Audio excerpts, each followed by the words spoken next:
Hello, everybody, and welcome to Lands of Evershade. This is a campaign game that is like heavily inspired by D&D as we were going through all this. It's like a D&D session without a DM, and because thank God, I hated doing it. Really? No. You don't like trying to kill your friends? No, they tried to kill me. That was the scary part. We've built some characters. I am a Bolgrim. I'm a big Minotaur-like guy. I'm a Battleborn, so I'm very athletic, which you guys should talk about often, I hope. And I'm also a fighter because I like to just hit guys with weapons. That's like my favorite thing to do in any game I play. Strength and then like 2 for everything else. Yeah. Travis, who are you? I'm a Shruick. I'm Wiziv. I am outlandish and small. I am a street urchin. And I've chosen Custodian as my class. Nice. And Shruicks are like little rats. Yeah, I'm a little rodent rat guy. I'm like from Redwall or something. He's like a Skaven guy. Yeah. Yeah. And Bryn, who are you? We're like Algrim, which is like if a half-elf was also a half-orc. Yeah, okay. Yeah. Those could be the same thing, though. No, they actually can't. Which implies that like humans, orcs, and elves all evolved from the same race at some point, like the same species at some point. Wait, so you can have like half-elf, half-human. And you can have a half-orc, half-human. Yes. But you can't have a half-elf, half-orc. No, because they can't interbreed. Can a half-elf and a half-orc procreate? Can I have a half... no, they're presumably sterile like mules. Travis, asking for a friend. Can I have a half Bolgrim, half Shruick? Just asking for a friend. I don't see why not. Yeah, hell yeah. Sex role play. What is your backstory? I got like a bunch of other shit. Yeah. Like? Oh, yeah, okay, no. We're like a cult of Macrash. Nice. Which is different from Backrash. That's a different thing. Very It's different. a different game. And we're playing a bard. Nice. All right. So one thing, I read the rulebook, so I know like the basics for how this game works. But I've not taught these guys because they say the tutorial is gonna kind of teach us as we go. So Bryn, I love playing games on camera. yeah. It's our favorite thing to do. I'm excited for the part where we're like near the end of the tutorial and Justin's like, actually, you can do this for like 15 points. And we're like, what the fuck? And then we lose by 15 points. Yeah. Ooh, I should have told you guys about this. By the way, it's a competitive game. Oh, by the way, I actually forgot to give you guys your brill. I said I needed to do that, but then we didn't. That's just your starting money from your backstory. Oh, I probably get none. Yeah, probably for you, probably. So you're a street urchin? Yeah. You get 1 brill. That's generous. What's made of metal, too? Bryn, you're the cultist. You get 1 brill. Are you kidding me? I could have been like a street. And I get 1 brill. All right. I bet everyone does almost. That was worth it, right? Fuck you guys. I mean, yeah, no, I'm just astounded that I got the same as you guys being a street urchin. All right. So, Blackridge. Seen from afar, its hills and knolls look like a thick black line smeared on the horizon. Those who live nearby tell the stories of lawlessness, brigands, and monsters that dwell there, and yet, they're also secretly glad Blackridge exists. For one, the hill line and its main fortified town, Nightbloom Crossing, separate them from even more dangerous parts of Evershade. The hills also block some of the deadly sun that slips between the disk of Luata and the ground in the dangerous hours of sunlight and sundown. For you, Blackridge was also a promise of a better life, a frontier where one could still earn a name for themselves and make a living, and eventually became your home for 6 long months. Important!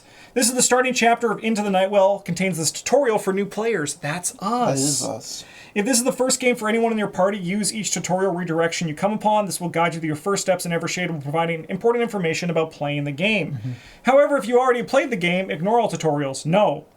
So we're going to go to 25. I bet we can skip Mike. We can probably just make it work. Feel it out. Events presented in Land of Evershade storybooks will often change or adapt depending on character, their origin, race, profession, items, and many other factors. Everything that makes you who you are is represented by keywords can be found in your character and equipment spaces. Just like real life. I wish I could see my equipment space. I guess that's like this room, right? Kinda, yeah. Yeah. Yeah, I have a bag at home. Every keyword looks like this. You guys want me to tell you what it looks like, or do you just I'm assume good. it's bolded and italic like everything else? I'm gonna assume that it's bolded. Whenever you find a redirection with a keyword requirement you meet, you must follow the redirection immediately, even if only one person has it. So when you guys do read it, it might be like if someone has large, go to this one, and you always go top down. So if someone hits one of the top ones, you use that one first. Okay. So it might be like multiple Do you do them go-tos. sequentially, or do you just only do the You top only will most? do one. It might send you back. Okay. But all right, so you come upon this sentence, we know that. Okay.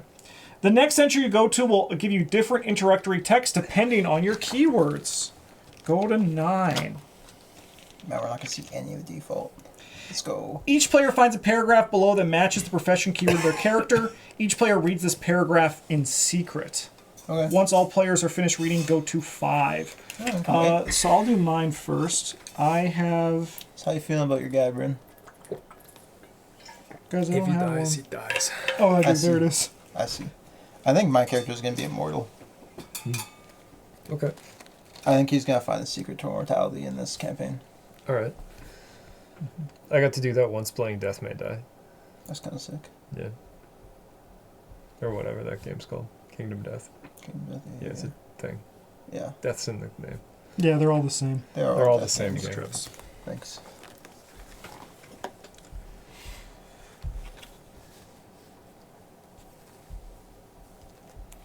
Oh, it's not heads or tails. It's the same on each. That's kind of lame. That it would be nice to give like a... But also, like, metal tokens are, like, kind of nice, too. Yeah, you know, it does feel like... So. Should I, like, try to use, like, in a Coke machine? See if I get a drink out of it? What do your starting items do? Like, You go. pretty much Never mind. nothing, I think. Yeah. Travis, what does your starting item do? I got staff sling. It says it's ranged. No, I know that one. That's the one I have too. I got a lucky charm. What does to that do? Reroll all dice. That seems pretty good. Yeah, and I got Codex Vestigium, which is 1 damage to all in R1. Nice. So the thing I remember about these items from the rule book is that when it's something in a box like this, it's passive and always there. Oh, so you always just get +1 damage there. But the other ones, when you use them, you put it into your pouch and they refresh. Like you can only use them once per battle. Wait, so if I have club face up, then my bite does more damage? Yes. I think so. It just says +1 damage. Does it say melee? Yeah. Oh, it just says, no, it says +1 damage. Mine says melee +1 damage. Oh, maybe it says on the back. Oh, what does it say? Oh, no, it says nothing on the back. During That's melee like- attacks, add 1 damage. Oh, no, I'm just not going to use it. Heck yeah. Who needs to bite? No, I want to shoot, or else I'd have to use one of those garbage cards. No, that makes sense. Okay, now we go to 5. Charisma. Each character gains an injury condition. Here you go. Here you go. Yeah, it's just There you go. unplayable. It just takes up a slot in my deck. Great start. Place this token in the condition space of your board. If your character has more than 3 injuries or other conditions, they die. Cool. Injuries can be discarded while resting and in various places you find when exploring. Whoever you were, wherever you came from, Blackridge was not kind to you. Now in the warm light and soothing smell of Enid's House of Healing, you may at the very... How do you guys know Enid? Was Enid in your backstory? She was in my backstory. Yeah. I don't remember. Just go on. Yep. I like went looking for something, and then I got hurt, and that's what I remember. Oh, I mean, I got hurt too. Yeah, I didn't think it would actually have gameplay impact. But So we get to relax before we decide what to do next. You breathe slowly, taking in the smoke of healing herbs that smolder in the brazier. You look toward a couple of other weary adventurers who sit in different parts of the hall. You vaguely remember meeting them on the trails or in small villages. Some look shady or foreign, but this doesn't bother you. After all, every one of you left your weapons with a grumpy housecarl by the door. Enid accepts no nonsense in her house. Those unwilling to play by the rules are welcome to limp to a healer in the nearest city of Whitewell, many days away, or patch themselves up with clumps of moss and piece of string. You almost fall asleep, but the creak of old wood brings you back to the smoke-filled room. The doors of the inner sanctum open. Beyond them, you see an older woman thanking Enid and her red-haired apprentice, Leorith. Then the patient walks away, leaving her cane by the wall. Enid looks towards you and smiles. A few irregular gold patches on her chin glint in the candlelight. She makes no effort to disguise her gift of divinum. And considering the faint glow behind her head, she may be one of the most powerful wielders on the frontier. Enid opens her mouth as if she was about to summon you. You begin to rise, but then the door of the House of Healing violently swings open. A cold draft enters the room, blowing out some of the candles. The smell of herbs is choked out by the thick odor of blood. A cloaked figure stumbles into the house. The housecarl briefly pats down the wounded man and removes his blood-stained coat that falls heavily to the floor. One look at the gaping wound that was under the soaked garment makes Enid go pale. Gods, who did this? She shouts, ushering the man to her sanctum. A rot giant, good Lady Enid. You hear the man answer as they pass before you. Skewered me with a spear, barely made my way here. The door of the sanctum slams behind them, and you sit back trying to relax. However, one detail keeps bothering you. Do we have the marksmanship, subterfuge, or nature keyword? Does anyone have that? I have subterfuge. All right, we will then check no further. Here, you can read this one. 12. Okay. You try to relax and wait your turn, but your mind keeps going back to the mysterious man. Your sharp eyes glide over his crumpled overcoat left lying by the entrance and focus on the blood splatters on the ground. There's something rising from the dark droplets, too small and faint for anyone else in the room to see it. You stand up with a grunt, walk closer, and kneel by one of the splatters. You now see them. Barely visible golden wisps in the air that bend toward you like grass on a breeze. Divinum. The man has to be a powerful wielder for his blood to be this infused. But if he has so much power himself, stopping the bleeding shouldn't be much trouble unless... You spring to your feet with a chilling realization. 19. Okay. Tutorial, go to 20. If there's only one character in play, go to 17. No. There's not, so we get tutorial, go to 20. You're about to make your first choice. Roll a d12 for each character and give the decision token to the player with the highest roll. No, sorry, Fate gave it to Travis when I gave it to him earlier. Yes. Oh, Bryn rolled a 12, actually. Unfortunate. The storybook contains many choices and situations where you have to pick your path forward. Whenever you find the word choose, your entire party is to pick one of the listed options and apply its rules. Some choices have requirements. You may only make such choices if at least one person in the party meets the requirement. Remember, the party can only make one choice. If you can't reach an agreement, you should discuss it with other players and try to convince each other to make the decision with the most sense. No, if we cannot agree, the decision maker makes the final call. No, we're going to roll off for it. That's your decision? Yes. All right. So, all right, none of them have the sleight of hand keyword, so we go to... Okay, I know how to read. We can go to 33 now. Okay. Is there a tutorial about how to read? No, it was like, here's an example of like how you sound out the words. All right, so we get to choose. Break down the door. You will face a potentially dangerous opponent with just your traveling stick, but you will come to the rescue faster. Grab a better weapon first. Running to the confused housecarl at the entrance and coming back with a good weapon will not take long, but it may still be too long. My vote with my character is I'm just going to break down the door. That's what I want to do. I think we should also break down the door, probably. My guys seem concerned about the divinum in that guy's blood. I'm not sure why, but it seemed like it was bad. Okay. Well, that's how it is. We're gonna. Your guy could also be like, I want a better weapon. Yeah, but I got the best weapon right here. Oh, you have a sword. You start the sword. Yeah, no, I actually think we don't. Those are all in our pouch right now, so this is why they had it be not technically here. Right. Yeah. So, does that change our answer? No. Okay. Well, at least not for me. Like, I wasn't planning on using any of these anyway. Yeah, I want to save Enid. Okay, sure. Yeah, 3. Alright. With no time to arm yourself more, you grab your sturdy stick and rush to the door where the housecarl and other patrons have already gathered. Each character moves their club sling from their pouch to their character board any side up. It doesn't fit this. Oh, there we go. Tutorial. The basic weapon is identical for all characters and has 2 sides, a melee side and a ranged side. Decide which one of them to use and make sure the chosen side faces up. You'll be able to change the side of the weapon during each camp phase. Mm-hmm. Then we go to 13. Enid always locks the door to her study with a simple chain lock when she's seeing a patient. It shouldn't take much force to break. You make a running start and smash against the locked door of the sanctum with all your might. Go to tutorial 21. For each character, take 1 fate token. Wow. Whoa. Plastic, not glass. Then each player a fate help card. Wow, they even had that in the tutorial, huh? I already gave you guys those. Please don't yell at me that I gave it to you too soon. Please. No! I'll be honest, I didn't hear you say that we were supposed to get them now. I was just busy looking at the fate token. I mean, I give you a component. I was like, I could eat this. Fate tokens represent your destiny, your inborn ability to influence the world. They can be spent in many useful ways, such as re-rolling dice, all detailed on the help card. They are earned mostly by failing rolls, so whenever you fail a roll, you get one, or when you roll natural ones.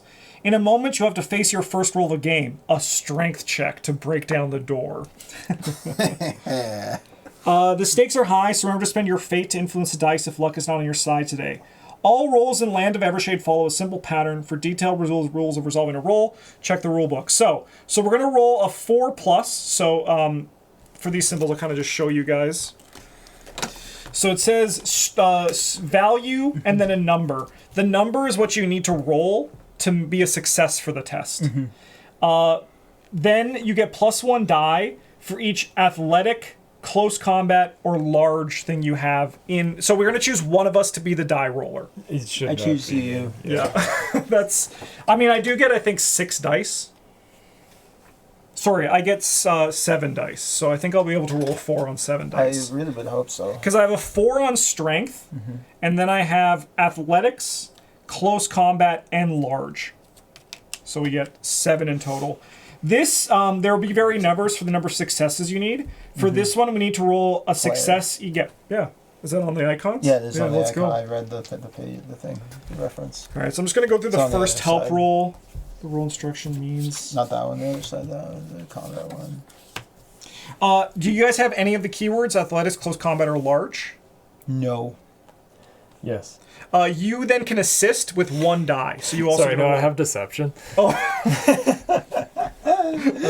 So yeah, that's if you did, you could also throw roll 1 die for that Okay. test as Yeah, well. we're not going to be helping each other too much. It's going to be most roles I feel like going to be a one-man show. All right, so I need to roll 3 successes, and I need a 4 or higher. I rolled 1. I get a fate.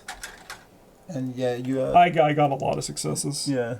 I like being strong. 5, 6, 7. You got They're, 7 they're successes? never gonna make me solve a puzzle, right? I just gotta like break a door every No, time. that's what like I'm here for probably. All right, we gotta go to entry 7. Any of us will ever have to talk to people because that's what Bryn's gonna do. Perfect. No, that's what I got this guy for. To defer to the team leader. The door springs Oh, he open. appears to be pissing on the floor. That's my The door springs open. The links of its burst chain fall like rain and slide along the floor. Before they come to a stop, you barge into the sanctum and come to a halt paralyzed. The man who Enid carefully ushered into this room now stands above her body, a knife buried deep in her chest. The twitching coils of a living golden power rise from Enid's chest, eyes, and ears. As if weightless, they flow toward the man and wriggle into his exposed skin. With his head thrown back, the murderer barely sees you, consumed by the pain of the bonding. A deep wound in his gut begins to close, covered with the faint golden strands. Enid hangs dead and limp in his hands. You clench your fists, ready for action. Each player takes 1 hotbar, which are these things that I gave you here. The hotbar has several slots divided into 3 types: offensive, defensive, support. When placing cards in it, make sure to place them in the correct and then slots. you push the keys on your keyboard and they do Yeah, the they do things things, in yeah. the order that they're assigned. Yeah, I gotcha.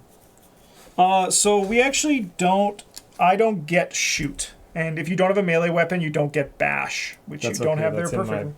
That's in your Yeah, pouch. I have 1 Strength, yeah, that hit checks out. people number. And try to avoid that if possible, I think. Each character with any other equipped item moves the card listed on the back of this item to their hotbar. So each character with any other equipped item moves the card listed on the back of this item to their hotbar. So we have no items equipped right now. I think those are in our pouch. Yeah, We only also have our doesn't staff, a yeah. card listed on the back, so that's pretty cool. Okay, yeah. If you have too many cards to slate, leave some to the pouch. We go to tutorial 27. Each character gains a terror. Oh, I'll try this. I'm ready to die in the first one. You've just gained some terror. These tokens represent negative mental influence exerted by some opponents in situations and are placed in 4 boons and or terror slots on your board. That's cool. If all 4 slots are taken by... whenever you gain terror and you have no free slots to place a token in, if all 4 slots are taken by terror, ignore any excess. If some of the slots are taken by boons, discard a boon before you get a terror token. After gaining terror, if all 4 slots now contain the terror tokens, your character's at risk, use the terror help card, which Travis was talking about earlier. We can die. Some effects prevent... A or B go to 22, so we go to 23. So we don't have A or B. So that's what these little symbols mean, because eventually you will see them as well. If we have these things filled up on the board here. Sure. Which we don't have right now. Okay, we go to 23. Behind the killer and the victim, Enid's teenage apprentice sits in a pool of blood. With a pale, terrified face, she pushes her hands down on the nasty slash on her thigh. Not only did this man take the best healer in Blackridge from its struggling people, he also took the life to gain more divinum. And this is a sin no one in Evershade should allow. You charge the murderer screaming. He retrieves his knife and steps back. He's still confused by the bonding, and with his wound not fully healed, he doesn't look ready to stand against you and other patrons and the housecarl behind your back. Instead, he dives for the nearest window, smashes it open, and flees onto the mud-covered street. He must not escape, Leorith whispers just before losing consciousness from the blood loss. We go to 4. So we're just going to leave her there? Yep. Find sheet 1. Okay. She lost a lot of blood. She passed out. Yeah, it should be fine. That's not our job. I know I have medicine, but... All right. We have sheet 1 here. Mm-hmm. I have survival, but that's like me survival. Yeah. No, that's selfish survival. Yeah, that's not other people's survival. All right, so the tutorial. This game may use 2 sheets at a time for doing story stuff. Oh. Not if I got stuff in the way. It says, please ensure one of these remain free, but don't worry about it. Most sheets contain a set of spaces for the models and a set of actions you will use while on the sheet. You'll find more information about them in the rulebook. For now, take note that the double lines are impassable. Mm-hmm. Those look like walls. And single gray lines can be moved through. We place the party guy on space sheet 1 in the House of Healing. Let's slide that more to the center for you guys. Nice. Then we go to 8. The camera's crooked, but whatever. Other way. Because like it should be like, but like that's like centered and then it's slightly off. It's fine. It's fine. It's fine. It won't bother anyone there. With this amount of divinum, the murderer is incredibly dangerous, even though he'll suffer the side effects of bonding for a short while. You don't want to spread thin. You'll have to choose what to focus on: saving the life of Enid's apprentice Leorith, alerting the town to the crime, or rushing after the killer immediately. So now we get to choose. We can chase the murderer and shout at the housecarl to tend to Leorith's wounds. We can chase the murderer and shout at the housecarl to raise the alarm in the village. We can tend to Leorith's wounds and send the housecarl after the murderer, or tend to Leorith's wounds and shout at the housecarl to raise the alarm. You go do it, guy.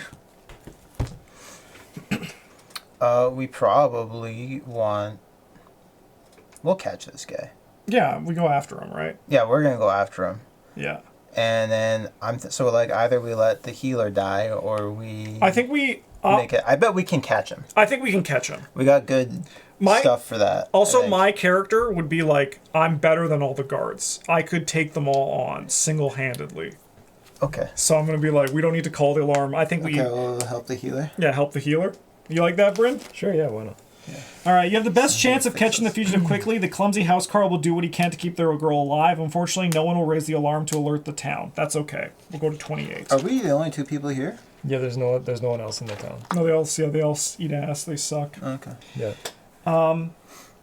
You snap the housecarl out of his stupor with a harsh command. He lunges towards the wounded girl. Then, driven by wrath, you burst onto the street in pursuit of the fugitive. The murderer picks up his pace, racing towards the labyrinth of narrow streets separating the House of Healing from the town center. Place the danger model in the dark alleyway space of sheet 1. So this one's us? Yeah. And then we go to 51. The danger's the danger guy. I gotcha. The chase is on. With the high wall surrounding the town on all your sides, you realize the only hope is to reach the town gate here before it closes. This gives you 2 options. You can either try to catch and take down the murderer alone, or reach the gate before him and stop him there with the help of the gate watchers. The dark, sleepy town extends before you with its narrow alleyways, rooftops, and a checkered board of backyards. You see 2 main paths ahead. You could vault over into the cattle pen if you're not afraid of its panicked inhabitants. The only alternative is to enter the narrow alleys of a poor district. Important, when you're instructed to move the enemy, use the detailed rules on sheet 1. So move the enemy. If the danger model is in the space with a marker, discard the marker. If the danger model is in the space, any other space, roll a d8. 1 to 5, move it closer. The model to the adjacent triangle space towards the town gate. 6 to 8, move it to the adjacent circle closest to the town gate. Okay. Then if the danger has reached the town gate, go to 65. All right, easy. So we can choose. We can run through the cattle pens. No, we're going through the dark dirty alley? Yeah, I live there. We also have no marker in the toll house space. So we can cry out for help. It's a roll of charisma for 10, +1 die for leadership and performer. I got one of those things. I have leadership, so I can give him an extra die. I don't do either of those. Is that instead of chasing? No, so that one, if we get 2 successes, we place a marker in the toll house space and choose again. If we get no successes, we move the enemy and choose again. I bet you can get success. You got this. Here's some. So yeah, you get your charisma. I get like 4 because that's the number I have. And then 1 die for each leadership and more. performer, and then I will get a die that I can support as leadership. You don't got leadership? No, I'm just. I'm just a rat. Yeah. No, I got nothing for me. You get fate. Yeah, all that's right. pretty cool. I got a 9. You could use a fate to reroll or something. Is that what am I trying to get? We have to get 2 10s. 2 10s, eh? You could spend a fate to reroll any number of dice. Yeah. That's what the thing says. No, it isn't if you don't read it. Yeah, I'll just spend the fate that I get for this one then, I guess. You get the fate after the test results. Sure, yeah, but like it. You'll get it. It'll result the same because I have one. If you don't roll that one. Tray already. Yeah, if you don't roll that one. Oh yeah. You know what? Fuck it. Yeah, we gotta. We'll just roll You it got on again. yeah, you can get it. I got an 11. Okay, I think I will spend my fate to reroll my die. That's a fate. We'll go one more time. We're all in on this. Let's go! Yeah. All right, so we're gonna place a marker on. First opportunity to do something. Let's spend all of our resources. Yeah. Place a marker on the toll house. Hell yeah, that was great. All right, now we choose again. So now you want to go to the alleyway? Yeah, All right, 32. You want to go in the danger zone? I am a street urchin. I live here. It's easy to get lost in a web of small, nearly identical alleyways. Roll intelligent 9, and you get +1 die for each city-born and sleight of hand you have. Oh, I guess not each. It's just you get for 1, I think. Now it's my turn to roll as waste 1 for any of them? City-born and sleight of hand. Yeah, I don't got either of that shit. You got any, Bryn? Nope. Guess they compared to me. Yes. I know it.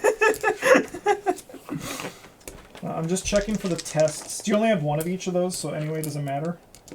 I have 1 city-born and 1 sleight of hand. Okay, yeah, so it doesn't matter. So I get +2 dice in total. Yes, and then your intelligence. Oh, but you're saying that if I have like 2 city-born... That's what I'm checking. Okay. That's what I'm checking. Yeah, from what I saw, it looked like a yes/no thing to me. Yeah, I think so. Yeah. What did I need? You need a 9 or higher. Okay, I got 4 successes. Oh, that's huge. Okay, 1 second, sorry. I know these streets like the back of my paws. No, you do get +1 for each...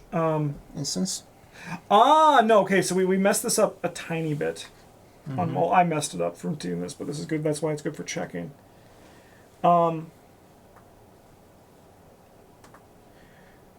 So you don't get to choose both of them. Like, so if there's multiple, you don't get to choose both. But you get multiple, like if you have multiple of like leadership, you get the bonuses from that one. You get extra die for that. Okay. Oh, okay. But you only get to choose 1 bonus, but we're learning. We're going to go with it because it benefits us. Well, I mean, you could take away my dice, and I still got no successes, so... We got to go to 52, which is good. The guy doesn't move. You move the party to the dark alleyway space. Good, we caught him. A tightly packed poor district separates the House of Healing from the center of the town. Somewhere beyond, there's a big main street, but you have to use your wits and sense of direction to get there. You can also cut through the houses, but this would certainly result in tense encounters with armed, suspicious townsfolk. Okay. Yeah. Go to 52. All right. So we get to choose. We find our way to Main Street, go to 34, or cut through the houses to the river. We already called out Requires the danger model in your space. Look, I was like, am I missing something? No. We can attempt to tackle the murderer. Roll for strength 11 and +1 die for close combat and large. I mean, the worst case... So I need 3 successes. The worst case scenario is a move the enemy and choose again. But we're on the same space. There's really no downside, right? Not really, no. Okay. Okay. Then I'll roll 5 dice. Worst case, we fail and I get some fate. We need 3 successes. Well, worst case you fail, you don't get anything. No, you always get 1 for failing.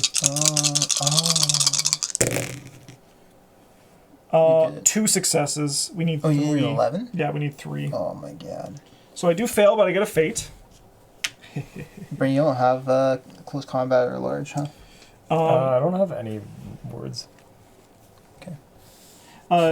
Do you want to roll a d8 for how this guy moves, Travis? 5. Move him to the adjacent space. He goes to the river. So then we should go to the river. We probably should go to the river and try and tackle him in there. Cut through the houses to the river. Go to 35. You have to talk him down, probably. You try to take a shortcut through the backyards and houses towards the river, but suspicious townsfolk don't want to let you through. Roll Charisma 8. +1 die for charm or diplomacy. I've got deception, which means I have every number in this grid. So we just need... We're looking for 2 successes for the best result. Do we need a number that's bigger than a 6? Yeah, we need an 8. Okay, because that sucks. All right. You should roll some better dice. I'll take one of these then. Travis, we're going to move the enemy twice. Oh god. 6 6, so he's going to go here. and 2. 2 is going to go there. Is there something special about the thing? Yeah, it'll cancel his move. His next move? Okay. Yeah. All right. So then we go to 57. No, sorry, we go to 54. 54. Oh, you got your fate. Perfect. Yep. Okay, move the party model to the river space. A small river separates the 2 halves of the town. Its banks covered with sharp reeds and stinking garbage. However, its straight current is a convenient shortcut. Ignoring the cold, you dive into the water and swim downstream as fast as you can. In front to the left, the reeds thin and a muddy, stony embankment leads back towards town. Further downstream, there's a low bridge you could use to climb out of the water and get back on the road. So we can climb the embankment back to the streets, go swim towards the bridge, or wait, move the enemy and choose again. I don't think we swim towards the bridge, right? No, crossroads makes sense to me. Yeah, so climb the embankment? Yeah, because... we have to go through them anyway? Oh no. 1, 2, 3, 1... They're the same, but like... Yeah. I like crossroads. Okay, so that's closer to center. That feels better. The stony embankment is a steep and slippery. Roll strength 10, +1 for athletics and wild. So I do have my wild, so we'll roll 5 dice. You got this. Thank you. I'm really strong. You are very strong. Yeah, we're good. Hell yeah. How many successes did I get? Yeah, So 2 successes, an 11, and a 9. So we got 2, so we got to go right to 56. The enemy doesn't get a move. I'm really good at climbing. Move the party to the crossroads space. Mm-hmm. If there's a marker in Bell Tower... No, that's the guards, probably. Yeah. Yeah, look at that. Go to 66, so we don't. A small crowd gather here at the main crossroads of the town, wondering what the commotion and the distant screams were about. You shout at them to get out of the way, but the sheepish, sleepy townsfolk soon block your path. If you have Outlandish, does anyone have... All right, we go to 41. I also have Outlandish. Let's go. One look at your Outlandish face is enough for people to give you a wide berth. Oh god, it's a rat guy. The also, crowd... wherever you are. That's so funny. The crowd disperses in front of you, allowing you to run through unobstructed. So we can head to the plaza, or go towards the toll house, or we can wait. I don't think we the would. danger model... Okay, so we can't crowd for help again. So we go to the toll house, right? Yeah, we're gonna go get him. All right, that's 61. Move the party to the toll house space. Thank you guys for having such ugly faces, is all I'm going to say. Well, you're beautiful, but you're weird. Yeah. I got like big teeth. Arm malicious spills to the toll house, blocking the road to the gate. I don't get to bite people with them, though. Before you can say anything, they tap you to the ground and put heavy shackles with an arcane sigil on your hands. You try to explain you're not the man they're looking for, but the malicious commander cuts you short. Exactly what a criminal would say, and I say we'll lock up anyone who looks like a troublemaker and sort this mess out tomorrow. Take him away. A young guard pokes you with the butt of his spear, pointing towards the nearby jailhouse. The rest of the militia scatters to make more arrests. Once they're far enough away, you realize it's your only chance to escape before it's too late. The gate is just behind the corner. So we can either try to convince the guards you're not the murderer, which sounds like a Bryn thing, or break the magic ward of shackles and run, which sounds like a you thing. I'm not that good at magic. Yeah, you're good, but not I think we should choose the strength and charisma options when we have them. All right, the guards are firmly convinced that every villain claims to be innocent. Roll for charisma 10 plus 1 die for diplomacy or noble. 4 dice? We just need a 10. You have a fate. Should be doable. Oh, yeah. Yeah. Easy. I always forget what number we're on. This one. We go to 64.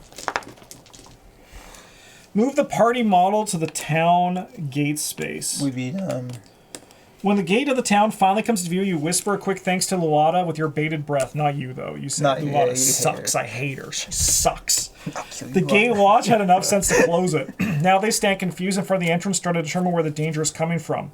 You rush at them from the shadows, causing one man-at-arms to squeal loudly. In short words, you explain what happened and get them to prepare. Barely moments later, the murderer shows up, sprinting towards the gate. He stops when he notices you and the watch in his way. Out of my way, peasants, he shouts, and maybe I'll go softly on you. Hearing no reply other than the sound of drawn swords, he smirks and extends his hands towards the ground. His command rings in your ears like the words of the gods themselves. He truly is a powerful wielder. At his call, the ground rises, spewing out crooked shapes made of straw, muck, wooden boards, and golden, glistening divinum. Most of these creatures charge the guards. Some rush towards you while the murderer stands back, starting to weave another spell. Now that you see him better, something in the look of his slender, harsh face seems similar, but you have no time to ponder this as you prepare to face the man, and his constructs that seem to be leaking hastily bonded divinum. There's a lot of raw power now spread around the area. Maybe you could use it to even out your chances. With most of your equipment left behind in the House of Healing, you need every advantage you can get. All right, we will put in number 2. all my things. My stuff. My stuff. Slide this over. It's combat time. It's combat time. Whoa, I get to be on here. Yeah, which square is R1? All right. Find the Mudlings and the mysterious murderer enemy.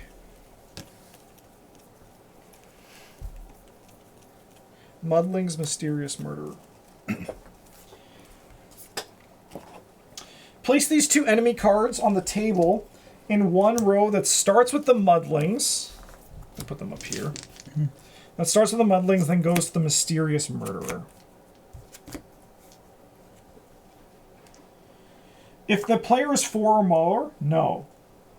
Set the HP. I have that over here. Oh, Putty has a HP. Putty has 8 HP, Bryn. There you go. That's for our boy Putty. Yeah, he's pissing on the floor. Yeah, Putty's our companion. Yeah, he's like a We pile love of, him. he's a pile of goo. Yep. This guy has 18 health. We love our Not slime. sure if it's like actually just like a snail thing or whatever. It's a slime. Does he need that to move, or did we actually have to make that mess? Find the enemy activation cards for He's these everywhere guys. he goes. Yeah. So this is this one, and this one's Yeah. A2, A3. Power bolt. Find the enemy activation card for the Mudlings and place it face down below the card. With the card O2 on top. Okay. Reduce the mysterious murder HP dial by 4, so he'll go to 14 health. He's practically dead. Yeah, it's pretty much dead. He said paying no attention. Oh, to his tutorial, own stuff. reduce it by 6 instead. Let's go. Easy You mode. idiot. Place the mysterious murderer. Alright, this is going to be... Things. Some are blue. That's cool. I like this guy. Oh, that is sick. Okay, we got this is a Mudling. Now, where do we think the mysterious murderer is? I'll let you see if he's in here. He's just like a cloaked guy. I don't think he's in this one. Honestly, any of these guys could be the mysterious Yeah, just murderer. grab one. Just grab one. Yeah. That's what's so mysterious about him. Whoa. Yeah, this guy's got like a thing on his head, kind of. Yeah, that's cool. That's the guy. Alright, place the mysterious mod. Here, I'll let you do this because you have an easier reach. In the space marked with like, it looks like a, the target thing, like that thing. The crosshairs. Place the mudlings in the circle with the little poke on the bottom. Just one? Yeah, just one. Oh, in the circle, it's starting with the lowest numbered space. Yeah, you did that. Perfect. Yeah, why wouldn't I start with one? Minions such as mudlings have only one enemy card but multiple models. Whenever you put the machine ring to place them in the base ring to show. Okay, so we should have more mudlings. Mm-hmm. How many? Should be 6. Oh my god. I don't know how many spawn though. I think just spawn. There's 6 spaces. Oh, place player. Place player. So we need 3. Okay. So you gotta go 2, 3. Yeah, 3. Tutorial. I'm gonna just pause and wait for Bryn. Alright, tutorial. Minions such as the mudling only have 1 health. So if they take 1 damage, they're done. Cool. But multiple models, whenever you put them on the sheet, remember to place them in the base rings.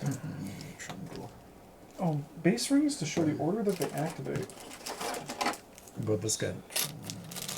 He's decidedly not a Tringle.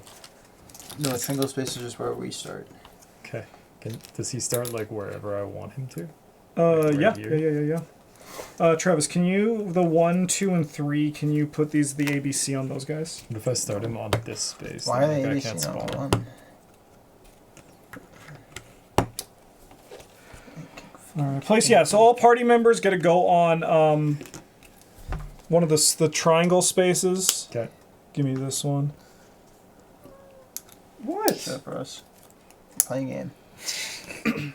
And then you got the ooze on there. Yeah. Here, let's put the ooze on green. You're so fucking big.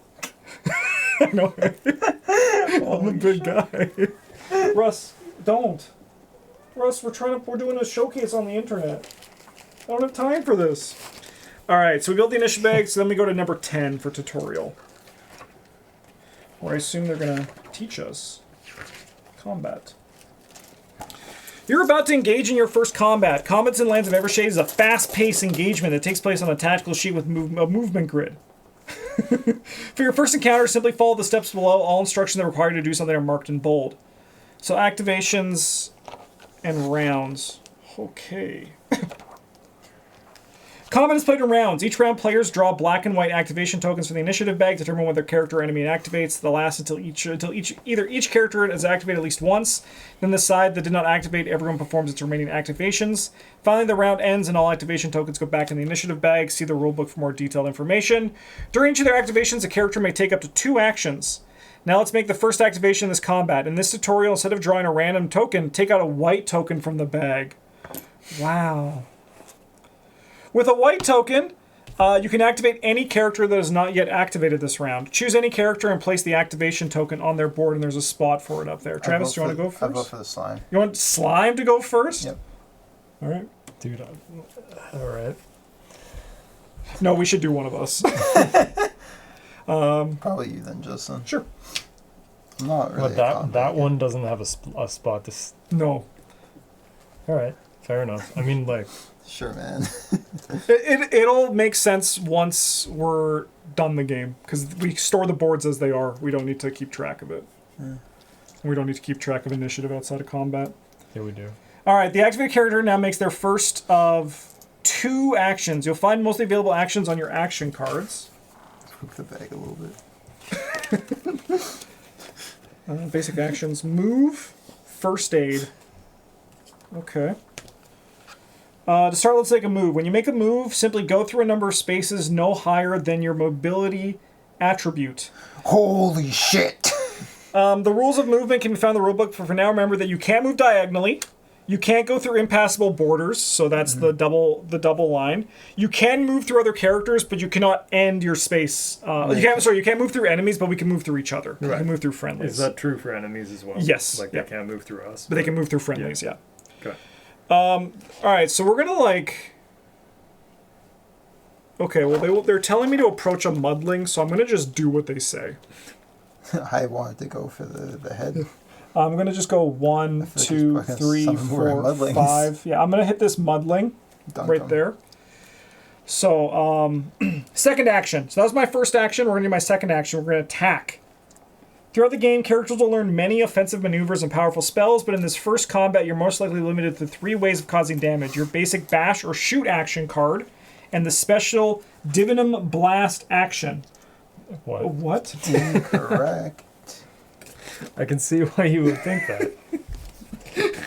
I saw that somewhere.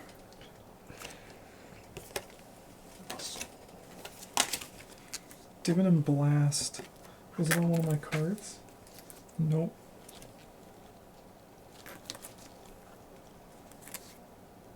You know what? We're just going to keep going. Okay. I did see that somewhere. All right. For now, let's resolve the Bash or Shoot card. Note that it requires a melee arranged item token and targets one enemy on adjacent space or in a specified range. So how it works is the card asks you to make a standard strength or agility roll. So I get a roll equal to my attribute, which is 4 strength.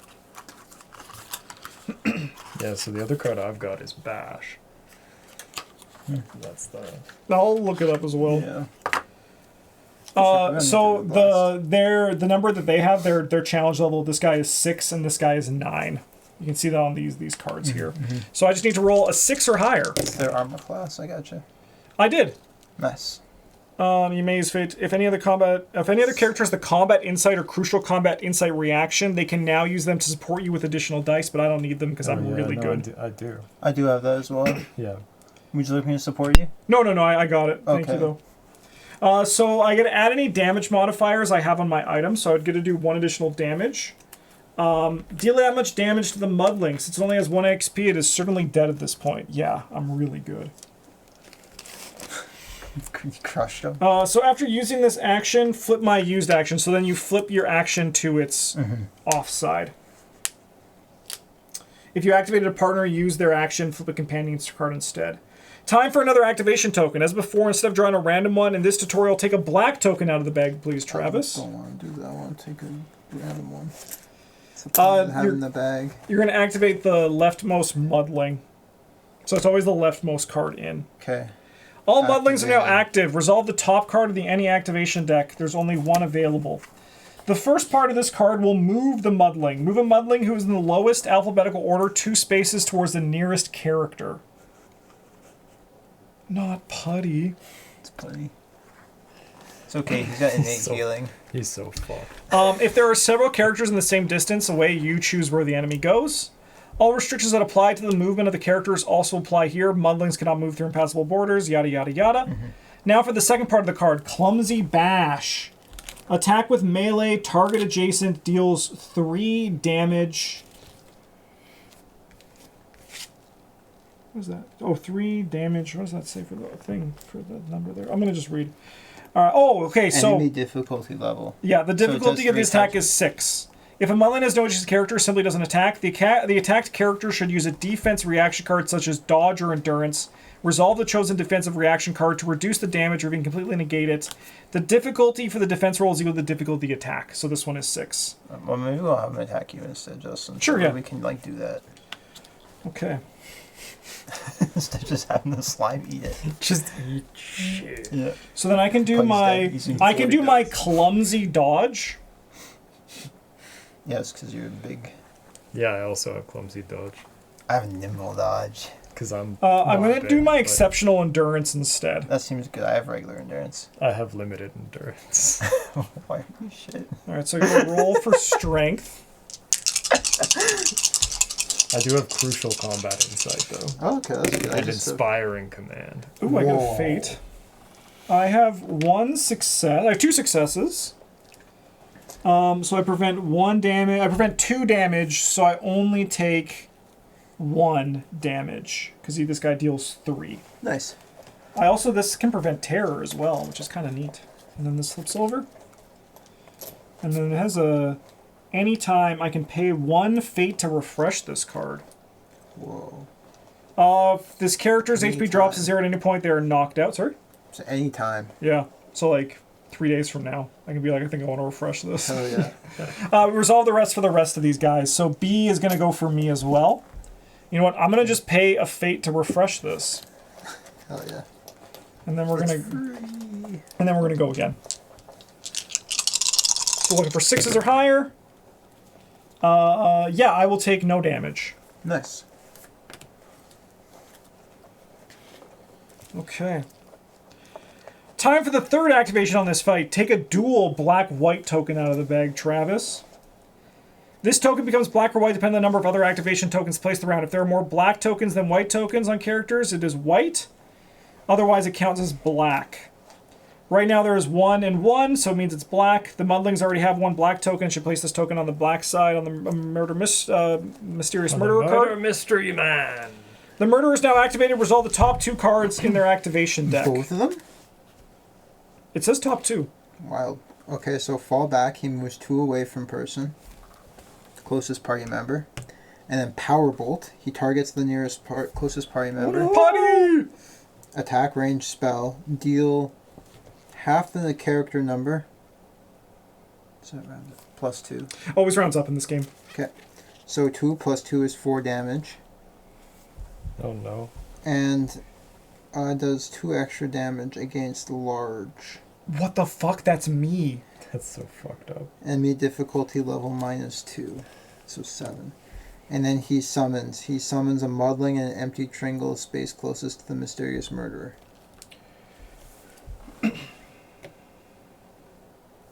That's like here, I guess. Sure. Or this one.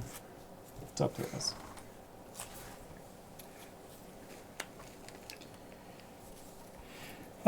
So he's attacking. And then the second one. Right, we do both? Here, 1 second. Just,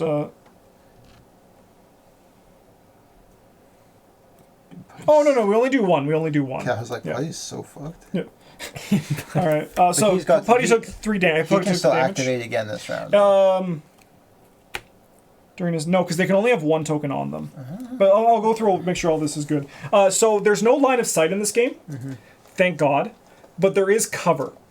And cover is pretty simple. That if you are against a double-sided thing, anyone who attacks you with a ranged attack from the other side of that thing, you'll gain armor. So he doesn't have cover, right? No, but if he shot you, Travis, you would have armor from the attack. Because he is not on the same side of the double-sided line than you. Yeah. And you gain 1 armor when that happens?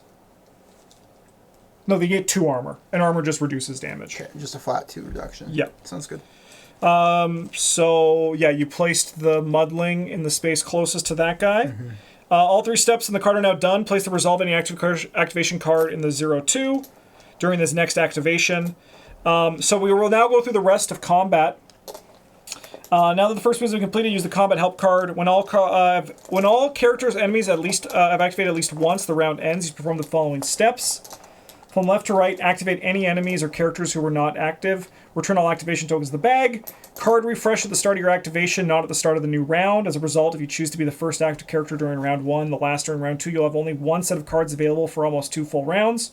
Remember about reactions. If you feel damage is too low to take down, don't forget the Dividend Blast special attack printed on sheet 2. Oh, it's this! Oh, because they said that there was, like, special stuff around. Yeah. Okay. I'm not doing that. Okay, so I draw the token now. Yeah, 1 second. I said to follow the instructions. When we meet the objective listed, go to the The base first victory thing entry. is to draw a token from the initiative bag. Go for it, Travis. It's dual tokens, so it's us. Yes, it's us. So Bryn. And also, this guy won't activate again, so Okay. they don't get more. So it's just our turns. Yeah. Like ever. Okay. I have many powerful combat effects, such as... Sling and bash. Yeah, I mean, even that is not great. These guys have 6 armor. Yes, okay. If all enemies have already been activated once, activate all remaining characters and end the round. They have 6 difficulty. 6 difficulty, yeah. Yeah, that's what I said. Yeah. You said So you need to roll armor. 6s, Yeah, it's the 6 or same thing. higher to Hit them. hit They have them. a 6 Yeah. AC. I gave you guys a bunch of dice. What happened? Yeah, to them? Justin gave him back. Don't do that. I can... I guess we'll use the sling to attack this guy, because it says I need a ranged thing. Yep. And then it's 1 in R2 plus. Nice. That's R2 plus. That is R2 plus. I need agility thing. Yeah, it's a Well, hit. yeah, like the other one doesn't matter, does It it? could be a fate, so you could roll. I guess. Nice. This He's guy's just dead. Fuck you, Mudling. Yeah, get fucked, muddling. And then I think we're going to try and use this Inspire, Nice. which gives us its charisma +1 if I have +1 performer. So I do have performer. If I had more instances of performer, would that You get be more better? plus Yes. one. Yep. Yeah. Yep. How's it going, rat guy? Good. That's good. I'm been attack, It's attack 9 that up, so we'll just fail. You do get a And I'll fate. gain a fate. That's fine. We don't need the rest of this to happen. and it's my turn. Or putty. Bryn, Yeah, it go. can be putty. Make Putty go. He's got 2 mobility. He's so slow, but he's very ooze covered. He's got his div is the same as ours, Wow. so that's pretty cool. Whoa. I don't. Go slime He all can those like muddlings. only do this, right? Yes. Yeah. Okay. Well, I mean, he'll do it. He can. Yeah. He can still. Yeah. He can move as well. Yeah, you can move. Do I have to do that first? Flip this card. Oh no. Does he just heal for us? What does he do? Well, he does things on the other side. Oh. Okay. Yeah. Then yeah. Do that thing. You do that. You're in charge of putty. I'm just here for the ride. Okay. What the fuck does this? Travis, you gonna do this divinum spell? No, we're gonna go bite him. I assume PM is for like player man or whatever. Like, PM? yeah, that's what it says. PM performs an offensive action in R1 from putty. Yeah, it's definitely player, man.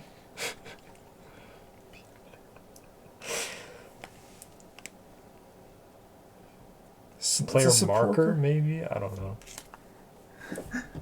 Maybe I'll look in the companion section over here. I mean, either way, I rolled some dice. Yeah, because it needs a reaction from that. He got 3.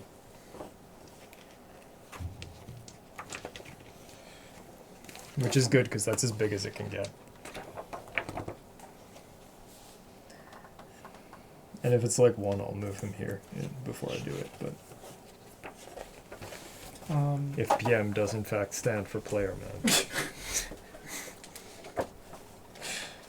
Oh, putty!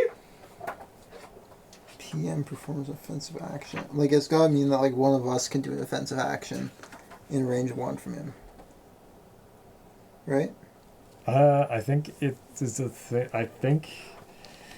No. I think it's a triggered ability that happens when someone does that. Support reaction.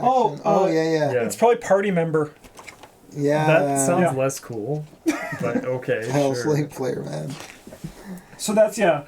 Okay, so when we do an offensive action range 1 from him, we discard all markers, and then he makes it easier to hit them. That's perfect. He's got Oh, 3. let's- Right. you He's just got gotta- 3 right now. 3 markers? We'll just use Brill for him. Sure. And then I'll put it in my Yeah, that's inventory when good it's used. micro cheat. And it's my turn, right? Yeah, you're gonna go fucking use the putty man, the player man. Yeah, I'm gonna use the player man ability. So spell reaction, discard all markers on this card. For each marker discarded, Reduce a chosen enemy number. so by then it becomes 1. 6. You should eat all of them. Yep, he's eating them. Thank you, putty. I think you have to. Whoa. Yeah, discard all. For strength. Okay, I got 2 dice. Right. I spend. Yes, but it's free. It just It is falls out of the literally trees. Yes. Yes! 2 successes. 2 successes. So I got 1 success, which deals a damage, and I got 2 successes, which deals another damage. Okay, that checks out. That does. If the target is elite or boss, I place my effect token on the enemy. That's this one. Nice. Does your effect do anything, or do you just get to move tokens around? I just get to move tokens. Oh, that's pretty cool. I like that. He's bleeding now. At the start of my activation, he loses 2 HP. Oh, that's pretty cool. And I can choose not to flip this. Okay, that's actually kind of neat. Yeah. All right, end of the round. So remove the end of round when all characters have been activated. Don't go near me. Don't touch me. And then we return all activation tokens. Yeah, get those back. And then we go to the start of the round and we just do this normally again. Whoa, again. But we didn't do it normally the first time. That's true. Now we're in charge. We got to make our own decisions. Wow, we're our own people. Okay. When do I raid these? My turn? When your activation begins. So if we get white, we choose you to go first, right? Yeah, probably. It's black. It's the mudlings. Okay. So So they just wail on you. fuck these guys. All right. Well, I'll spend a fate to ready this one, and then we will try to dodge. Do some exceptional endurance. I got 3 successes. I totally am okay. He's so healthy. And then I will clumsily dodge the other one. Do you think if you have a less than 1 result, you roll any die? What? Because I got to do agility -1. Right, which is 0. Yeah. I understand. Detailed rules. I feel like you probably can't roll less than 1. But, A modifier can never reduce the number of dice rolled below 1. nice. Let's go. Yeah, I will not take. I don't prevent any of the damage. I take 3. Okay. It fucking hurts. It fucking hurts. Yeah, but I mean, like, so really you've only taken 2 damage total. That's true. Yes. Yeah. Because you guys normal have people have Yeah. 6. Yeah, it's our turn. It's gonna be me. It's me. Thanks. Fine. What you get for it? Fucking nothing. Okay. I'm gonna fire up this Inspire. Nice. Whoa. That probably does something good. Probably does something good, right?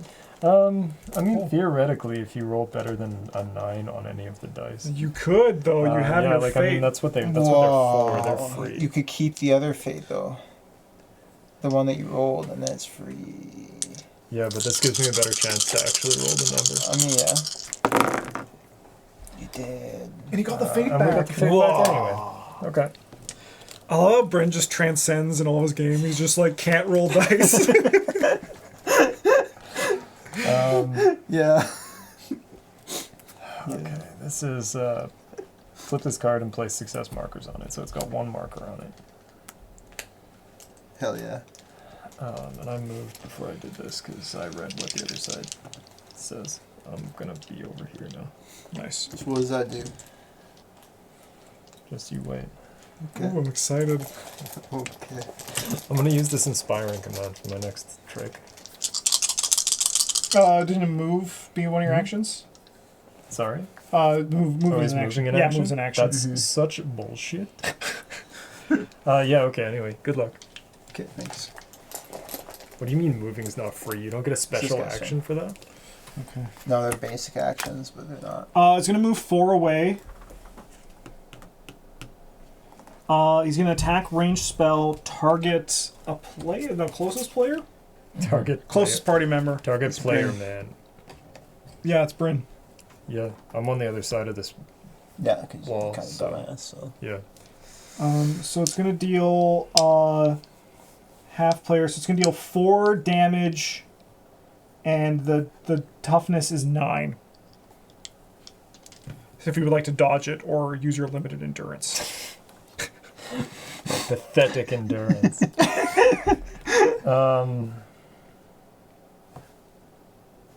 I guess I'll use this clumsy dodge. I mean, Yes, it doesn't matter. dodge It doesn't matter, clumsily. does it? So now you don't need to draw. Well, we're gonna No. just resolve in the order that we want here. Yeah, I won't dodge. You'll take 4 damage.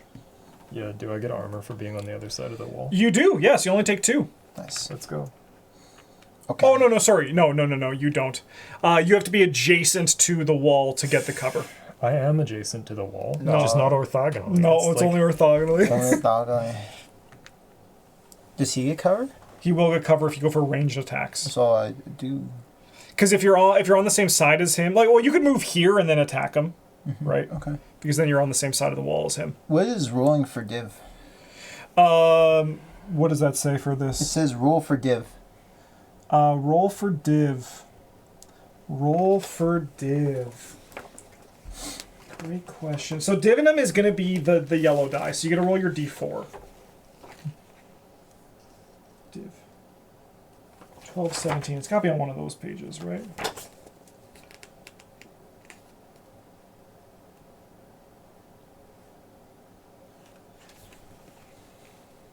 What does it say for the rest of it? Ignore sun shield during this action. That doesn't help. Okay, 17.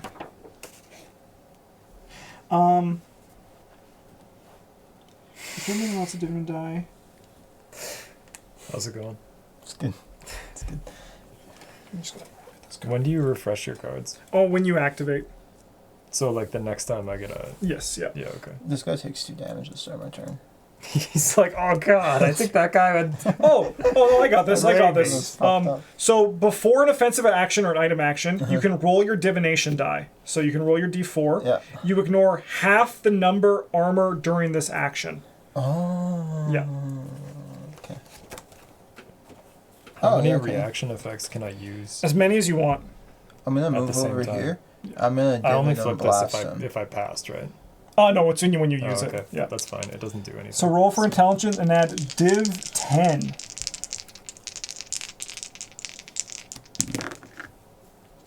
Oh, Oh, yeah. yeah. Do you want some more dice? Yeah. Sorry, one Okay, second. you could roll like 2 more dice. Hell yeah. Oh, the difficulty is 10. Yeah, so you gotta roll your... Okay, do you want more dice? Yeah. Yeah, you could have like 1 more die. Okay. Whoa. Okay, I got And one. then you also gotta roll your dividend with this.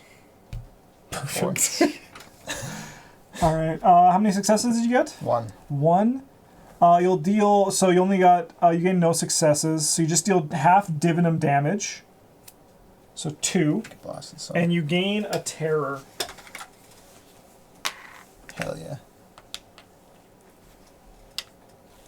I'm gonna do that till I go crazy.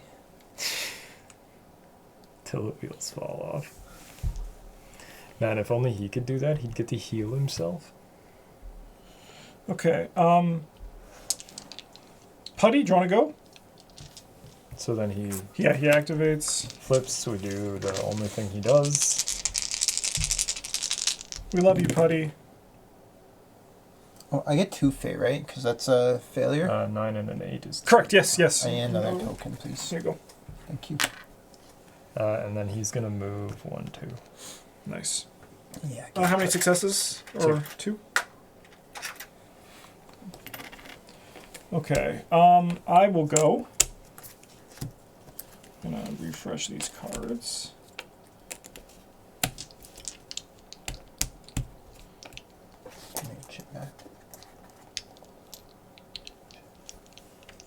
No, I'm going to eat it.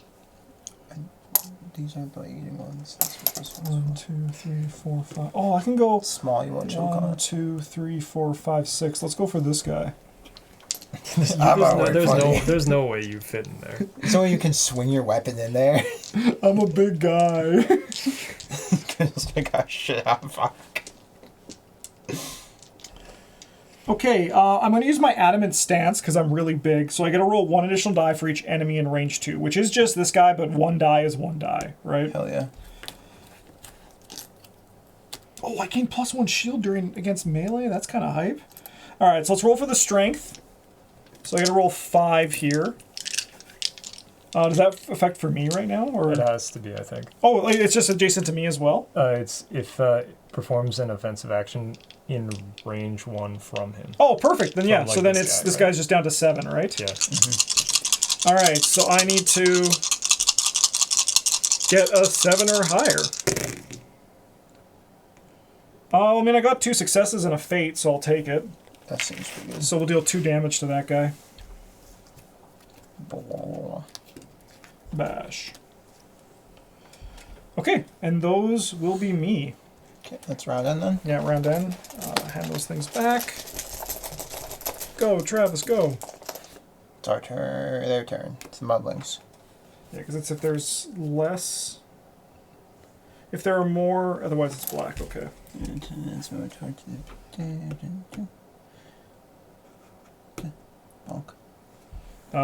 the 6 to dodge it or do anything. I got those limited endurance. Nice.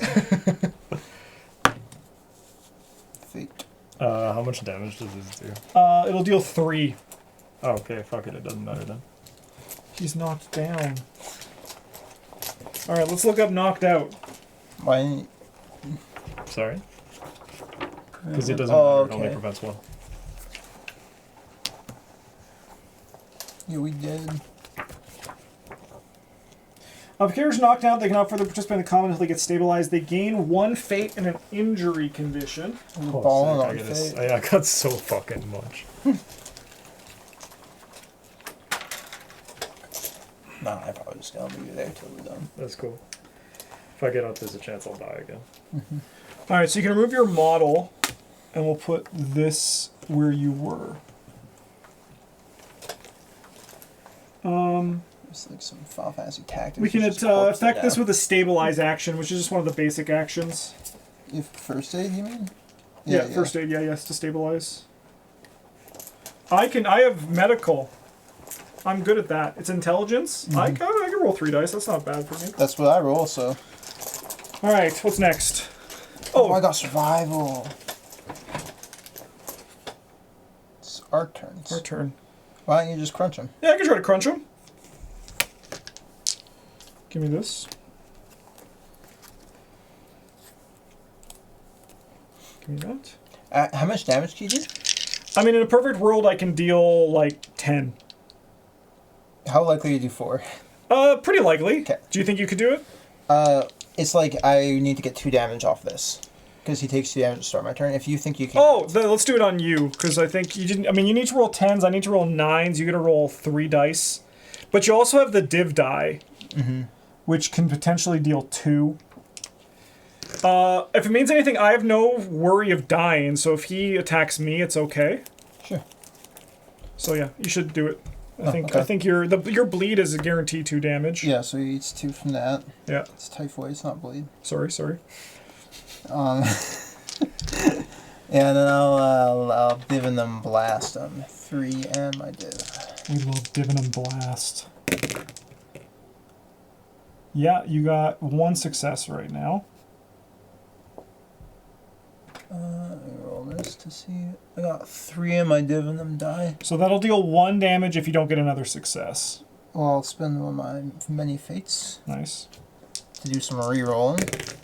That's good. Yeah, I get blasted. He's dead. All right, so victory, we go to 75. Oh. Back into the box with you. Your strike brings the murderer to his knees. With his control cut short, the mudlings collapse back into the muck. Weak and unable to utter a word, the man gestures at you, pleading for you to hold the final blow. While he tries to catch his breath, you notice a glint of something golden on his extended hand. A large ring with a family crest that looks vaguely familiar. You take the ring from his finger and look at it closely, then you gaze at the face of the murderer. Suddenly, everything connects. You know this man. You've seen him in Whitewell. His name is Valerius Oldenbaugh, and he's one of the 7 patricians who rule the city together. There were rumors of power-hungry wielders stalking the land to gather more divinum, but you never expected it to be this bad. With your mind racing, it takes you a second too long to notice something happening with Valerius. His body starts to glow and rise from the ground. The bonding is complete. He now has Enid's entire power at his disposal. You strike, but he's faster. A powerful force blasts you back, and before you can get back to the fight, Valerius is already far away, fleeing from town into the dark hills beyond faster than any man you've seen. A while later, you sit in a long hall among the prominent people of the town. Once they hear your whole story, pure shock crosses their faces. They want justice, and your testimony with the seal now in your possession is good proof of Valerius' crime. We gain the Noble's Signet item. Yo, save it.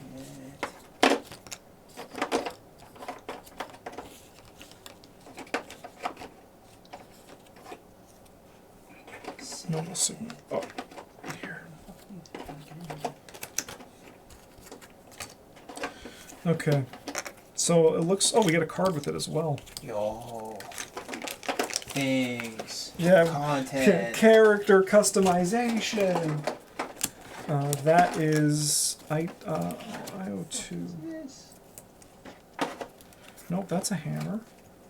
Oh, it's probably in the ones that are in there.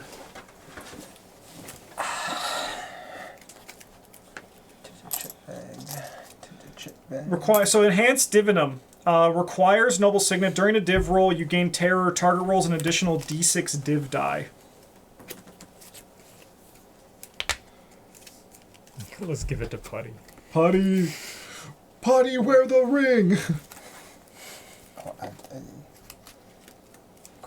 During a div roll. Are you guys going to be doing div rolls? Probably not. No, you can take the ring. Are you going to be doing div rolls? I don't know what I do. Okay. Internal models, tokens. Yeah, I'm going to take the div rolls. We can discard the sheet 2.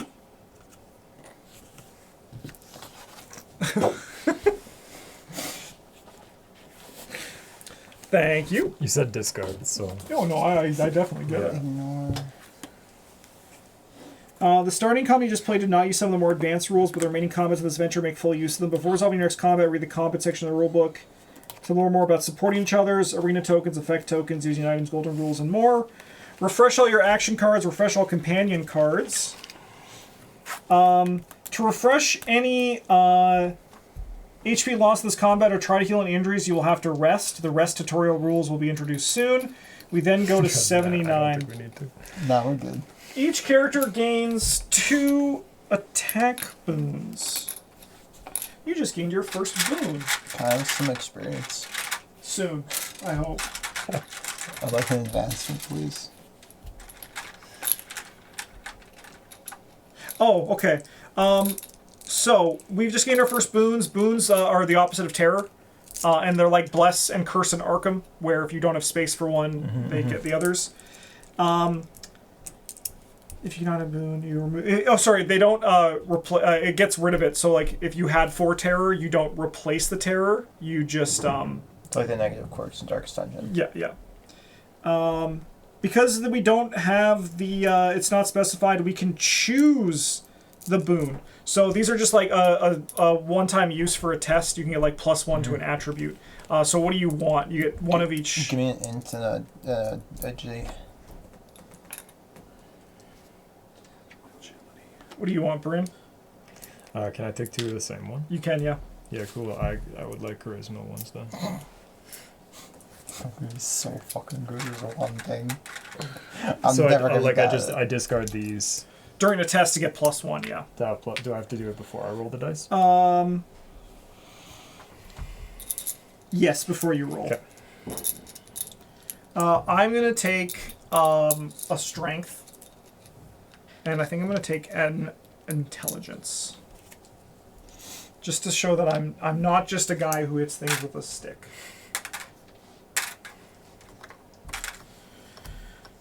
Okay, go to 80. Looks like you get hit a thing with a stick pretty good, though. I do. I really do. The discussion... Here, let's come up to this one. The discussion moves on to another troubling topic. Leoreth is mortally injured. No one left in the whole of Blackridge can stop the bleeding from her deep wound. The dress stains and tourniquet can only keep her alive for so long. With Enid dead, Leoreth is now the strongest wielder of the province, even if she has only a shadow of her teacher's abilities. For this part to Evershade to thrive, she has to live, and the only people who can help her are the priests of Whitewell. Someone has to take Leoreth to the city. A group is small enough to travel fast, but capable enough to deal with any dangers of the trail.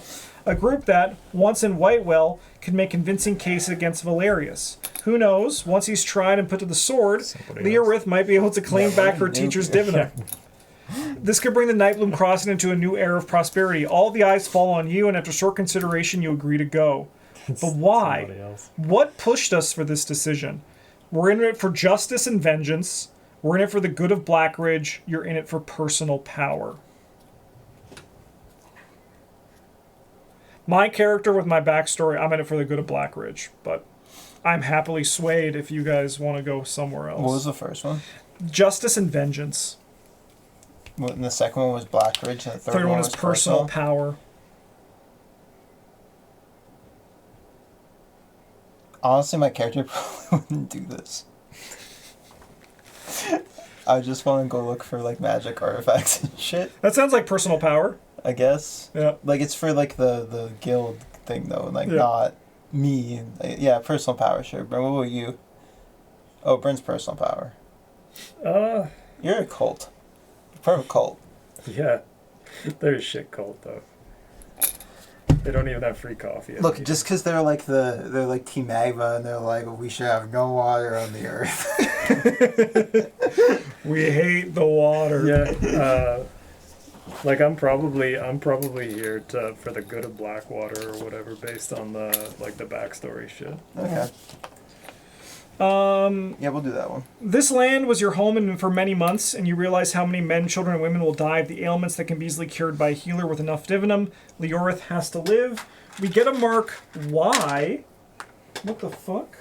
We get a mark Y on the tracker here. Whoa. But why? Then we go to 85.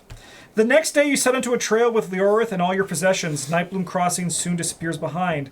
Discard sheet 1, and then each character gains 2 XP. Yes. Even Putty? No. Putty's perfected. He's not a character. So tutorial, whenever you gain XP, progress the marker in the XP track by the same number of slots. Since the marker is now in the final slot of the XP track, I missed something in setup. Whoa, look at that. Wow. Where was that? It's in the final slot, is it? Are you sure? Where does that? Where do these? That makes sense. We do things. We did things. Yeah, no, there was a way. I remember vaguely. Now that they say that, I was like, there is something. Is it these things? Oh, that's what it is. These things that I gave you, Yeah. they go in there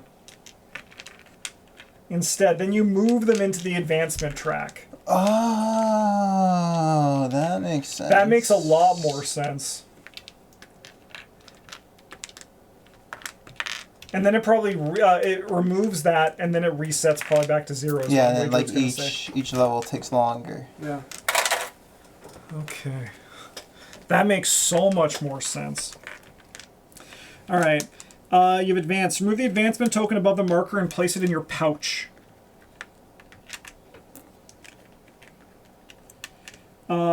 Advancements are assigned during the camp phase, which we will soon enter. Yes. Finally, move the EXP marker back down to the bottom. No. I'll take those. Sorry, I should have had. Yeah, two should have been free. Yeah, and then 3 is now uncovered, and you keep that one. You keep that one. Yeah, this one was on too. Oh, perfect. Okay. The player with the decision token passes the token to another player clockwise. Thanks. Congratulations, you completed Act 1 in Chapter 1 of this adventure. Depending on your decisions, Act 2 could take from 1 to 3 hours. Knowing us, we're quick. Probably like half an hour. Yeah, probably be like 10 minutes. We'll die real fast. Yeah. Before proceeding, like, what are they going to poison us and kill us? Enough time. We got enough time. And then they do. Yeah, we got lots of time. So we're going to go to 94. All right. Level up. I would like to table the motion to not pass the decider token again. Anybody else thoughts? I'll veto your rejection. That's okay. Sorry, when do we camp? You can't veto if 2 people vote no.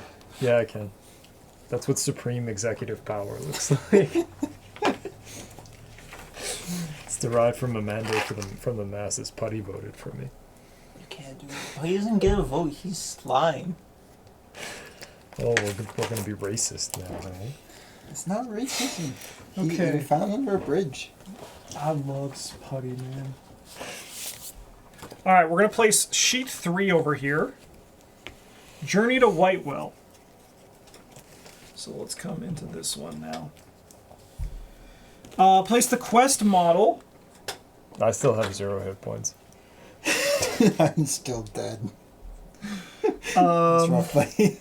In the Whitewell space. That's over here. That's us. So we go to 86 now. No, that's where we need to go. Oh.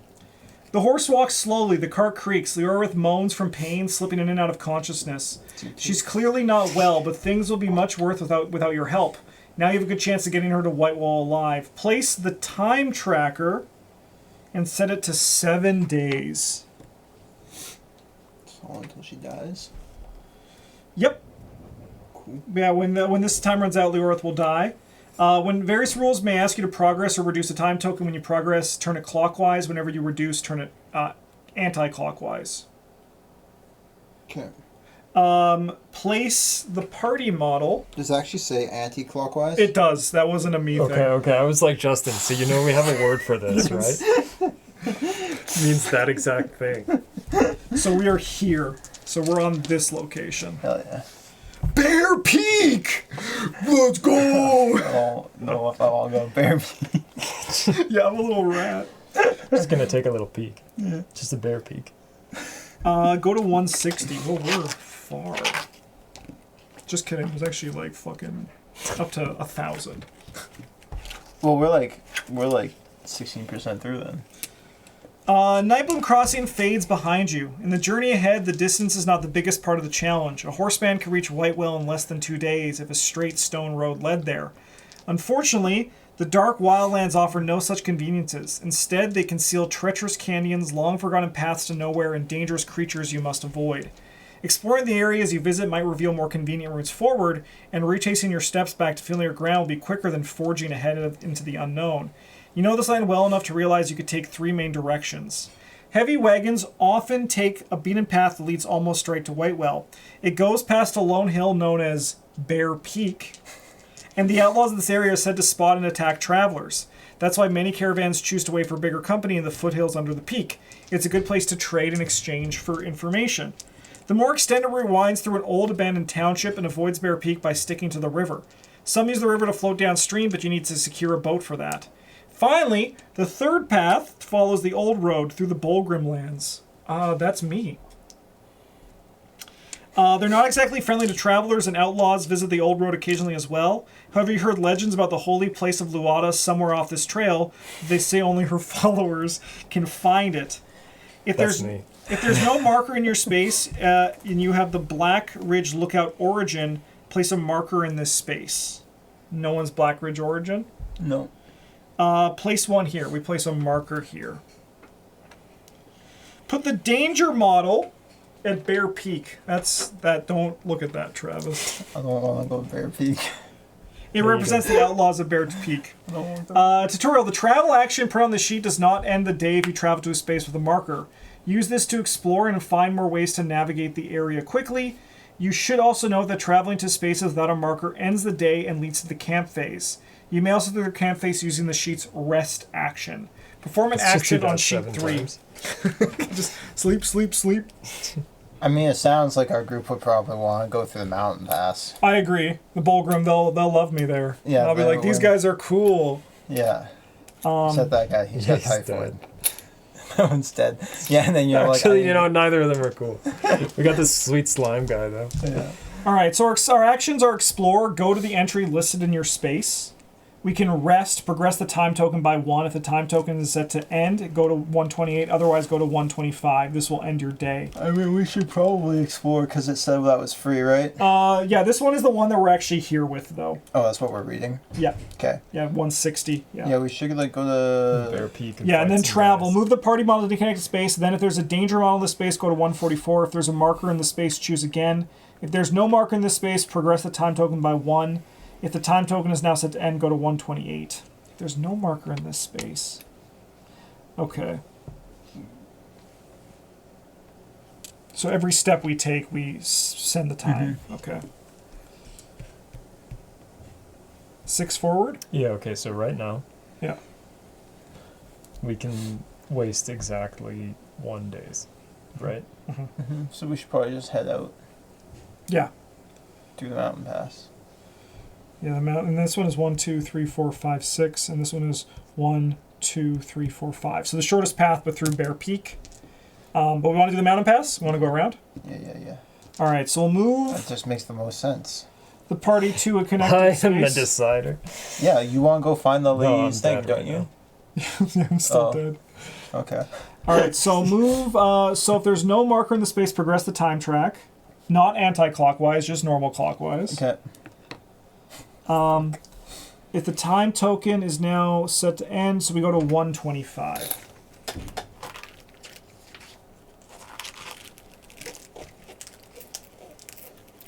Remember to always take the first redirection for which you meet the criteria. When you first come to this tracker, entry E is not yet marked in the story tracker. If that's the case, you should follow E redirection instead of reading the rest of the entry. Okay. Oh, that's the minus. Okay, that's what that one means. Sorry, I'm just trying to see what the fuck. Yeah, okay, yeah. So that's they tricked me. I was like, that Yeah. means I don't read this, and they're like, you're an idiot. You should read that one. So that, Read only that one. that means when it's not there. So we go to 110. The day ends. The broken sun slips from under the disk of Luada, painting the sky with its blaze and turning the highest hilltops white. It's time to set up camp for night. If there's more than one character in play, I count 3. We go to 108. Count 4. As you work, what the fuck, Bryn? Where do you see? As you work clearing the spot for a camp and raising tents, you have plenty of time to chat. Until now, the only things you had in common were the fact that you all jumped to help Enid, and that you became the sole witnesses who can testify the murderer was a patrician named Valerius. But now, as the travel helped you get to know each other, you realize your adventures in Blackridge could have been easier and more pleasant if you had some support had someone to support you from the start. You're not ready to trust each other with your deepest secrets, but you're becoming more than accidental companions. Note: I have typhoid. Lands of Evershade is a hybrid board game and RPG. This means if you and other players agree, you can make the experience more immersive by introducing elements of roleplay. I'll let you guys know, I don't roleplay, but I do say my character loves to smash and bash. So that's where it's going to be. If you want to try, now is a good time to tell each other why you came to Blackridge and what you did before meeting Enid. I was a fighter. I'm Battleborn. I'm a Battleborn fighter. I come from the streets. Hell yeah. The Typhoid Rat. Typhoid Tim, we'll call you. Yeah. Yeah. That's his name. Yeah, sure. GA, do you love Luada? What are your thoughts on I Luada? have no hit points. We all love Luada here, right? Yeah, just so we're all on the same page. We are big Luada lovers. Yeah. Everybody loves Luada, right? Oh yeah. Yeah. Right? Yeah. That's my favorite. Alright, kicker. You unload your simple tent and the few tools you manage to secure in Nightbloom Crossing. Soon the campsite is ready and it's up to you how to spend the last remaining hours of your day. We're going to mark E in the story tracker. And we place the camp sheet. Are we ready for this? Do-do-do. No, not that one.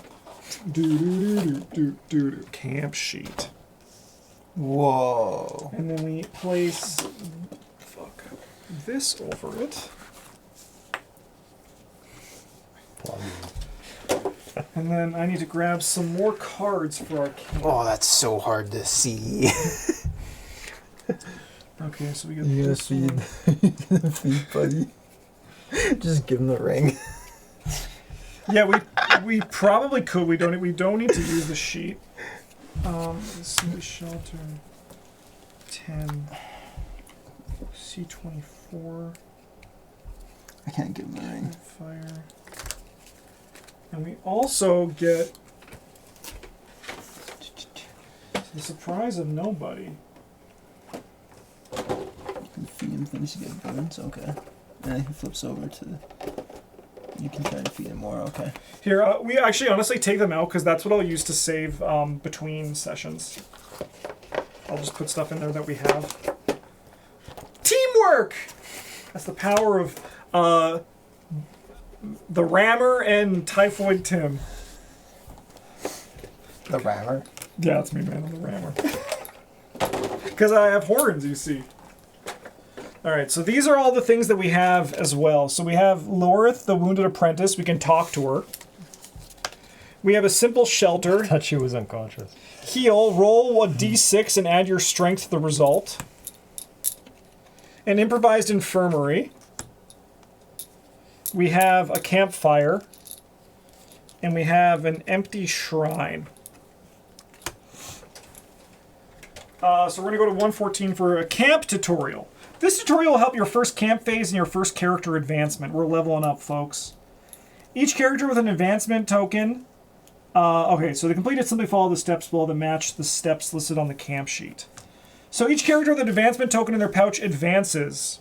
Wow. Okay. So you take the advancement token, and then you can choose one of your trees to advance. So we have 3 trees to advance here. There are... You got your base one and the 2 like on the back of your thing. Yeah. And you have... Bard is yours. So this is what they will give you. You are, what, a custodian? And I'm the fighter. I could get tickling vestigial. What? Don't worry about it.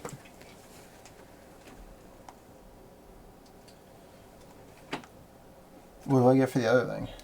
It's on the back. Whoa. Shadow jump. If you want to see any of your cards, we can pull them out.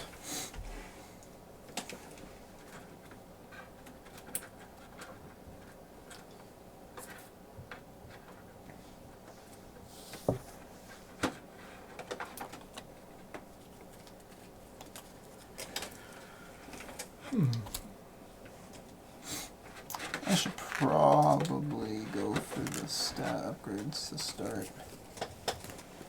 Strength or cha. I think that's what we're doing. I don't want cha. Maybe.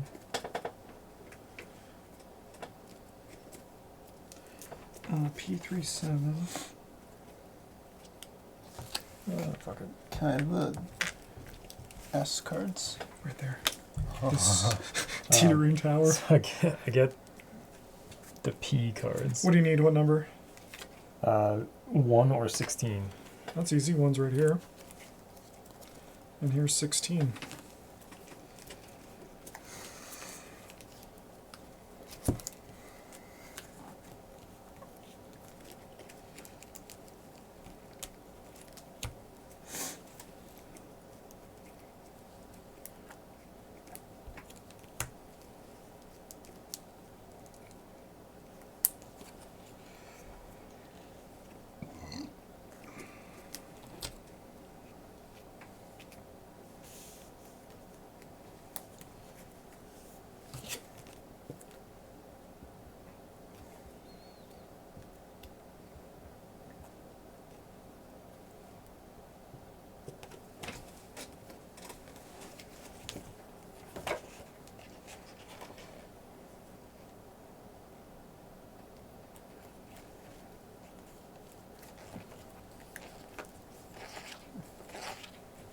Alright, we're gonna take this one, not this one.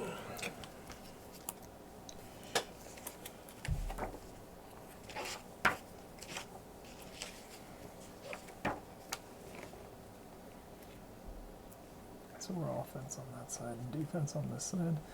We can probably I see. That's just what that means. Okay. ditch this because it's not gonna do anything ever.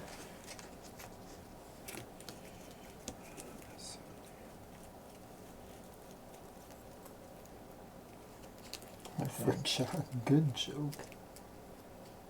Oh, hang on, no, I got an extra thing. Right? Because this is, Yes, that should be now Yeah. unlocked. Yeah. so I can like Can I see the P take cards? that down there and just have all of these. Not that, Roll for strength or agility. This one die for each enemy in range 2. Prevent. Checkmark damage. +2 damage. I don't have any of this shit, bro.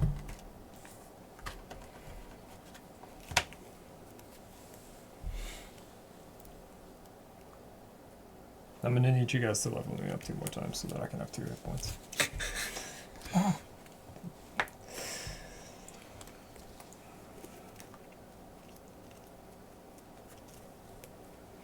I want to learn how to make it a doable guy.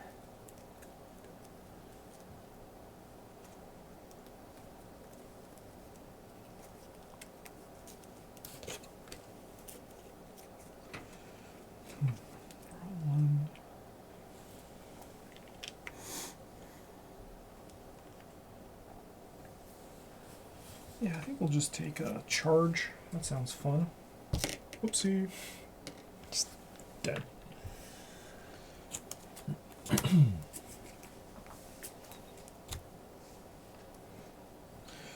Here's a P38. If you could just put that back when you're done. No.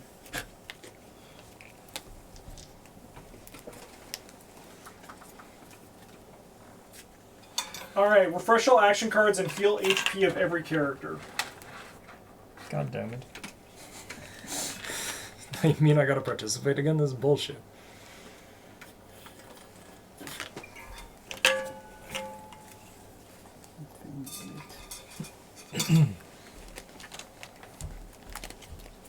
Alright, everybody also get to put, you can rearrange your items, you can actually put them on your gear again.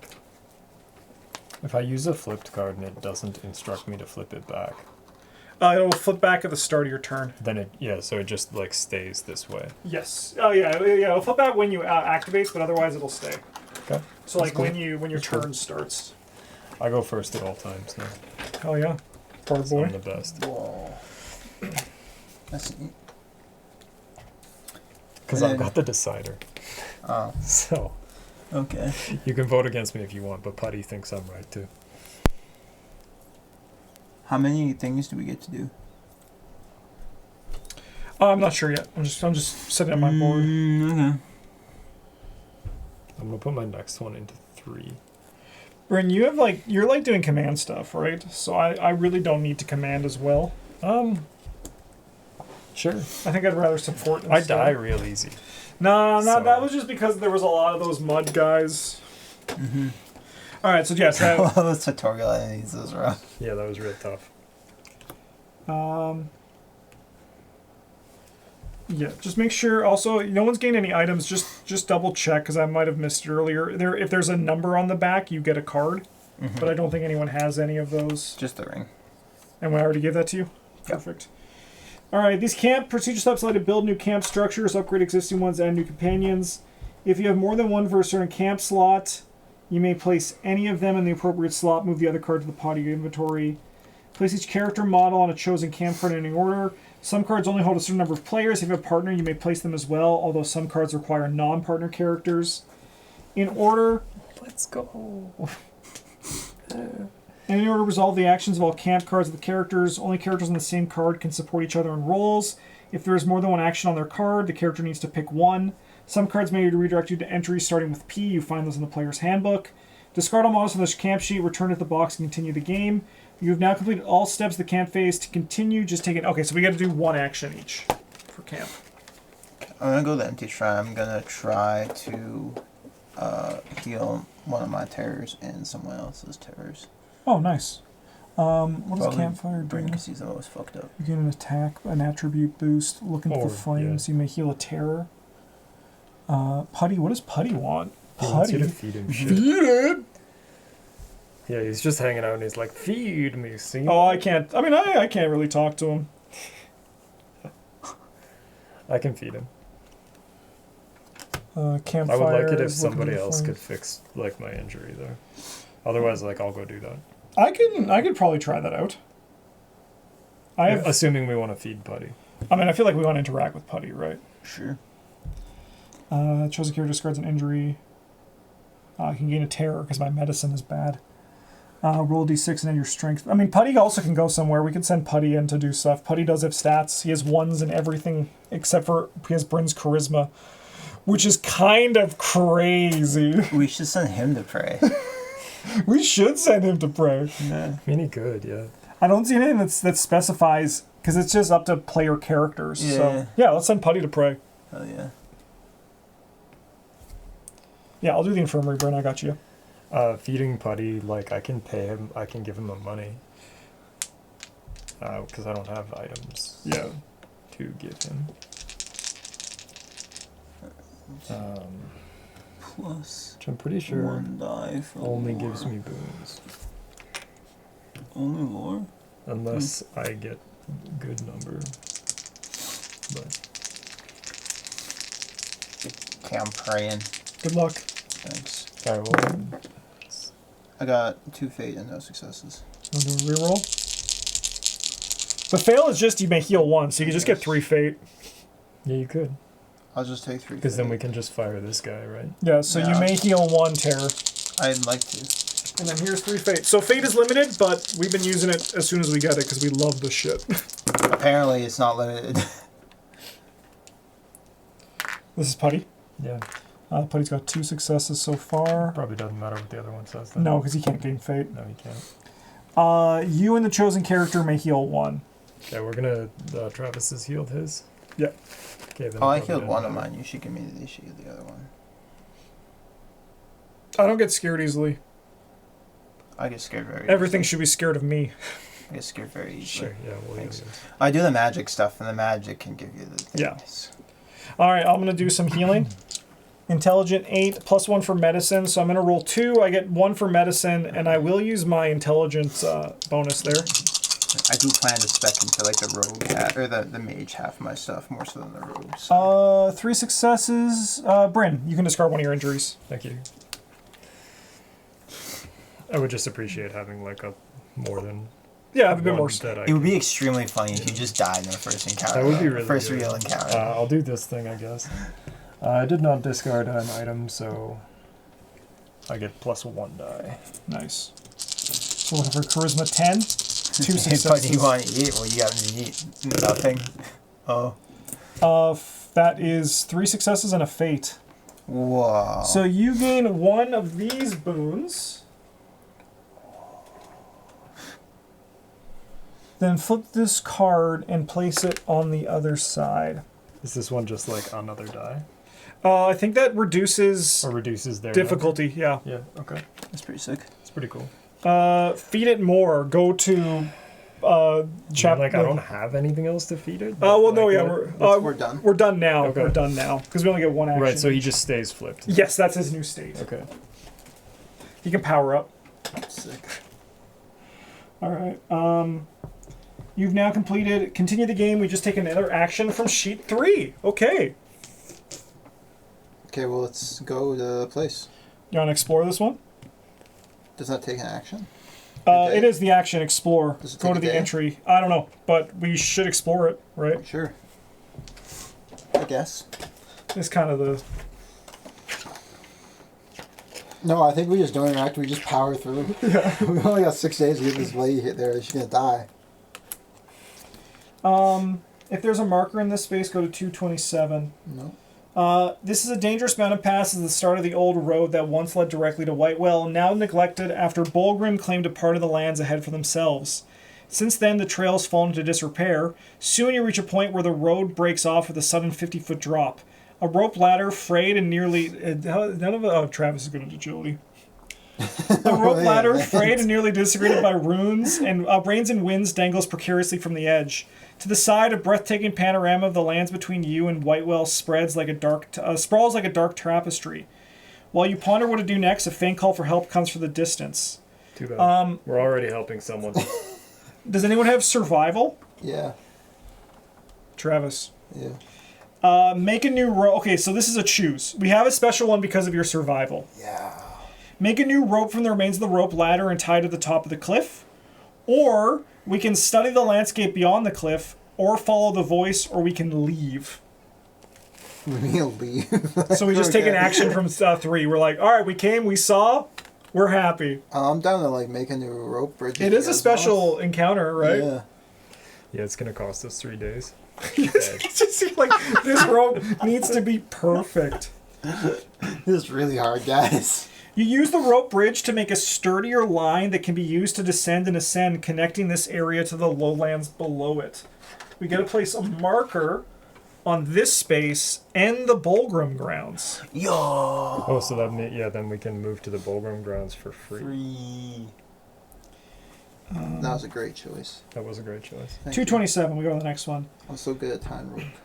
This dangerous mountain pass is the start of the old road that once led directly to Whitewell, now neglected after Bulgrim... Oh, we already said that. So while we ponder what to do next, a faint call for help comes from the distance. So we can study the landscape beyond the cliff, we can follow the voice, or we can leave. This is like the DM being like, no, they're like, please, God, I'm dying! I'm I dying! don't know, what's the landscape look like?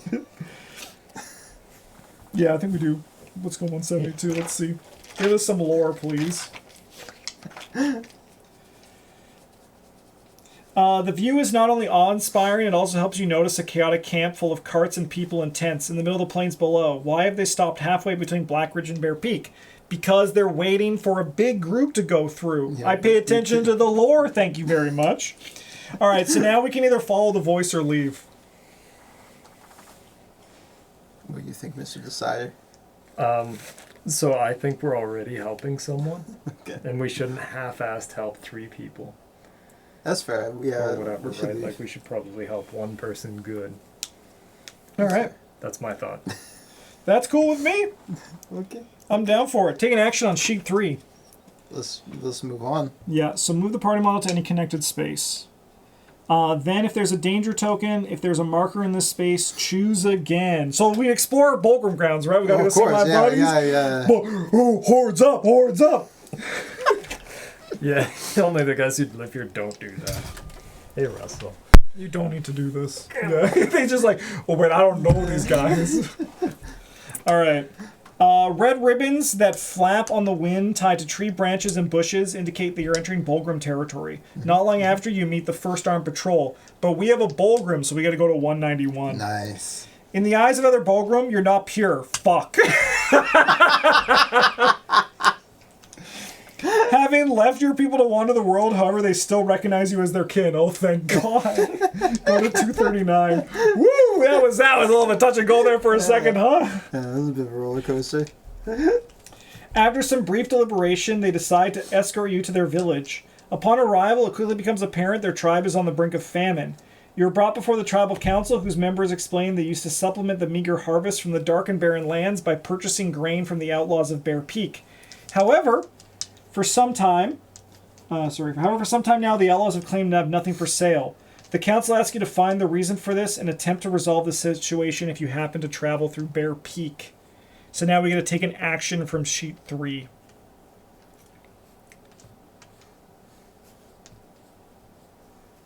I mean, we could go. Do you care about these? I feel like my character would. Hey. Okay. But he also understands we do have a job more important for Nightbloom Crossing. Like, we could go through Bear Peak. We could go through Bear Peak. We get to travel back to the Bulgrim grounds without spending anything because the marker is there. And hopefully it won't cost us another day to go back, right? Yeah. Yeah, like if we get a marker on Bear Peak. I mean, that's the thing, right? If we get a marker on Bear Peak when we're done this, Russ, we can maybe then go back to the Bulgrim grounds. Bryn can talk those guys down. Yeah, because this one was... You're gonna show up and you're gonna be like, so talk to him. And be like, we're gonna fucking kill you guys!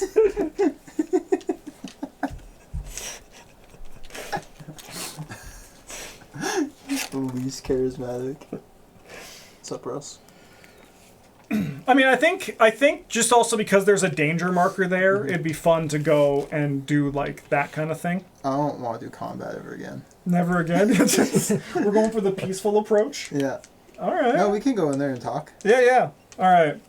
Let's move the party thing here, and then we're going to go to 144. We don't have J. Your cart drives the winding road between the trees when an arrow suddenly hits the side. You tense up, but this is only a warning. The outlaws appear from behind the trees, their longbows ready to be drawn at a moment's notice.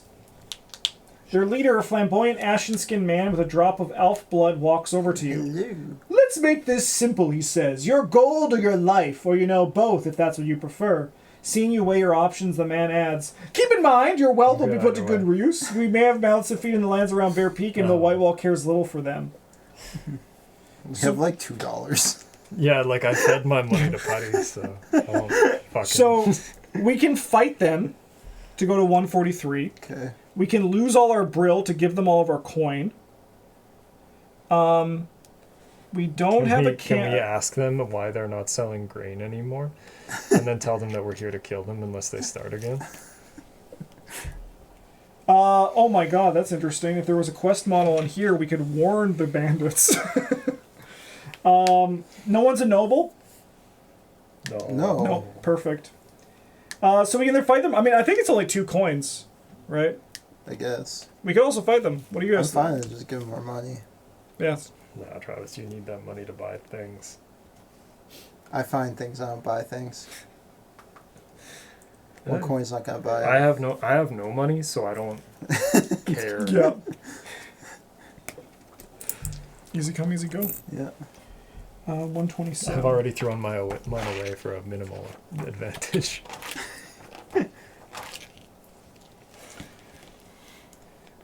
They leave you alone and continue their patrol. Move the danger model to a connected. They go to the decrepit inn. No, send them to the outlands. I think we should just chase them down again. Like, hey, hey. Hey, you.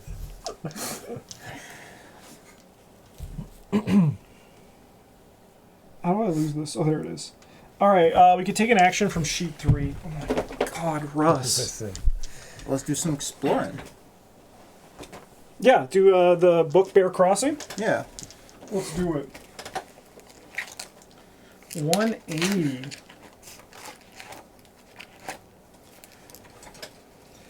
W or I, we don't have either. Ascending the narrow path towards the peak, you encounter. Here, I'll give you this. Thanks. You encounter a villager who walks in the opposite direction, bent under the weight of a sack of grain. Just like backwards. Yeah. It's traumatizing. Everybody takes some terror. No. You ask if he's not afraid of the outlaws, and he just laughs. The grain he carries was brought from them. Here deep in Evershade, the harvests are poor and many plants won't survive. Most villages and towns depend on shipments that come from the grain ring on the fringes of the Evershade, where traditional plants still thrive. The outlaws levy a toll on merchants coming from the grain ring and ensure nearby settlements get their fair share. Or at least they used to. The man mentioned there's little grain left now. After the conversation, you continue climbing to reach the peak. Atop there lies a modest outpost manned by a small group of older or infirm outlaws who watch the camp while the main group is away. There's also a tower that affords a bird's eye view of the adjacent lands. If there's no marker on this space, we place one here.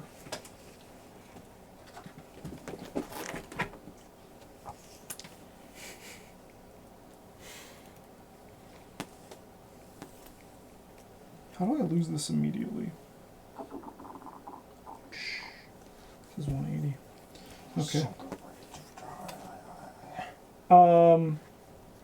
So we can, we can attack these outlaws even though we liked the other guys, or we could approach these. I mean, these guys seem like Robin Hood, right? Like, compared to everything else. Am I reading that right, or am I just being swayed by outlaw propaganda? I think that you're reading into the outlaw propaganda a little bit. I mean, the merchant is telling us that they're taking a. I mean, maybe this. How come these normal people these humans get to have the grain, but the Minotaur guys don't? That is true. The Minotaurs aren't eating. Yeah, it's not really fair.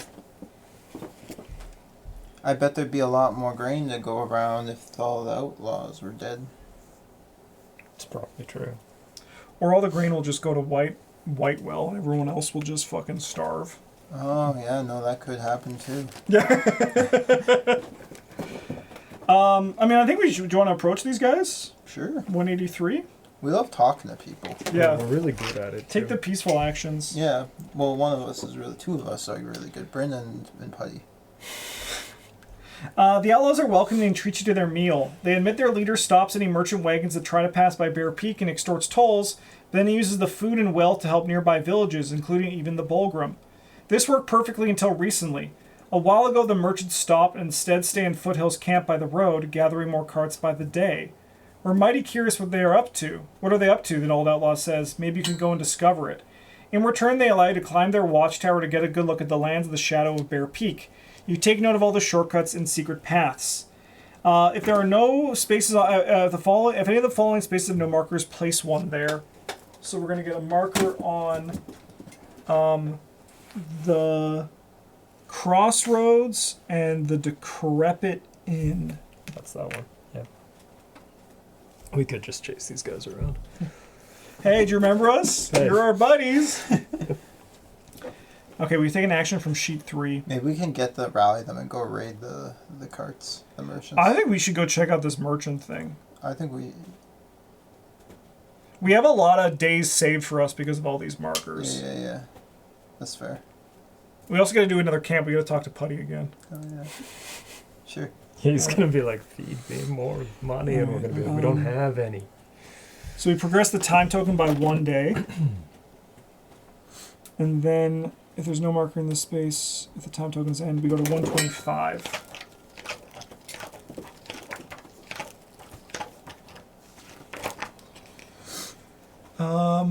Okay, we go to D now. Ridiculous. Mark D in the story tracker. Yeah, then what we need to do is get B for biggest. Yeah. Yeah. Yeah. Now that you're back on a trail, hunched by evening campfire, a pestering thought comes to you. A memory of something left unfinished that weighs heavily on your life. Yeah, it's fucking. Hey, okay. Oh wait a minute. Were we here doing something? I don't remember. It's personal secret time. Whoa! I thought it was just lady dying. Yeah, it is. Personal secret. Is it random? It is. Yeah, mine's gonna be burned down an orphanage. No, mine is. It's gonna be the same orphanage. Like both in the face with their tinderboxes. So this is kind of awkward. You're burning down an orphanage? That's fucked up. No, I knew I would recognize you from somewhere. I want number 17. You pass by an orphanage. Oh, you do get to that's pick. on You do fire. get to What do pick you one. do? So there is a choice. You see them both. I cast bolt on wide Travis, setting to pick I off need any the stragglers. initiative bag. Here it is. What for? It's not just an initiative bag. It's also apparently It's also personal anything. Yeah, it's also. Dude, Travis, you got to draw 2. it can't be a monster cup because it's not big enough. But Bryn, you I'll get. grab one. Bryn, you draw 2. what if I draw 3? You know what? I'll let you do it. And now what? All right. So now you get to choose one of them. Why? Like.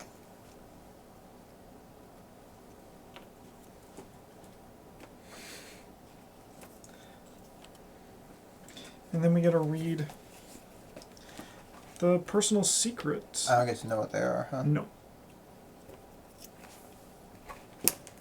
I just chose the one that made sense for whatever weird character I'm What the cooking hell up. I am.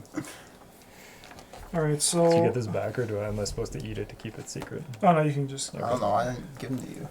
You know, I'm just like, I thought you would have insight as to far as eating game components goes. Don't eat the paper ones.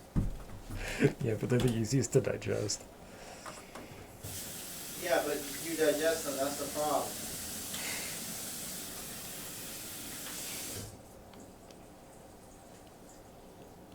Like the glass ones, you can just wash them off and put them back in the game. Oh, fuck. Okay. You can, it's gonna be face up, because it is, like, a very, basic word. Like, it's just, mine was just a one-word thing, so... What was yours? Mine's Burden. I'm cosplaying that Lily Chen deck again. Yeah. Am I a burden? It's the same thing in every game. And then you just read your. You'll just read your thing in the book. Are There. these games just like therapy for you? Yeah. Notice you have the same backstory every time I play. I just feel like I'm not good enough. Travis, you want to roll 1d8 for me?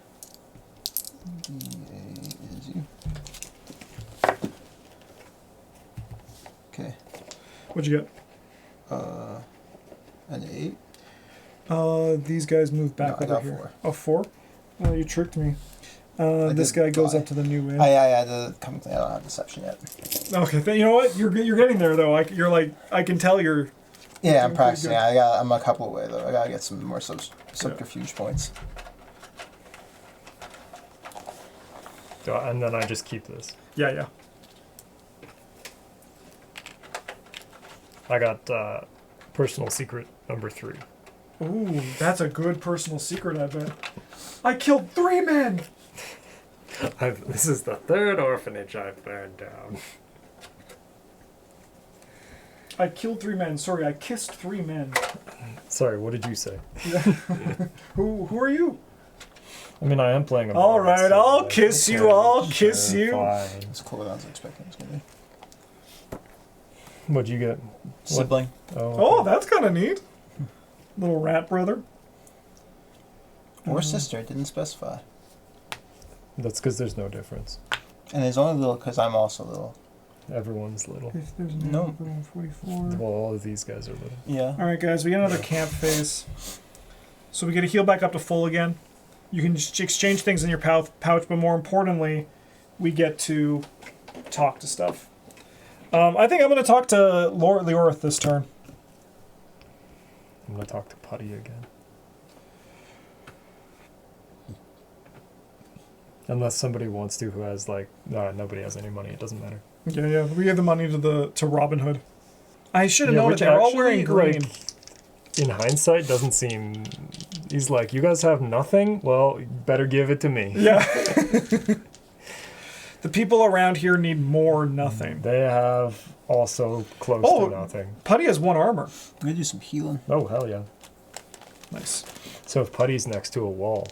Yeah, he has 3 armor.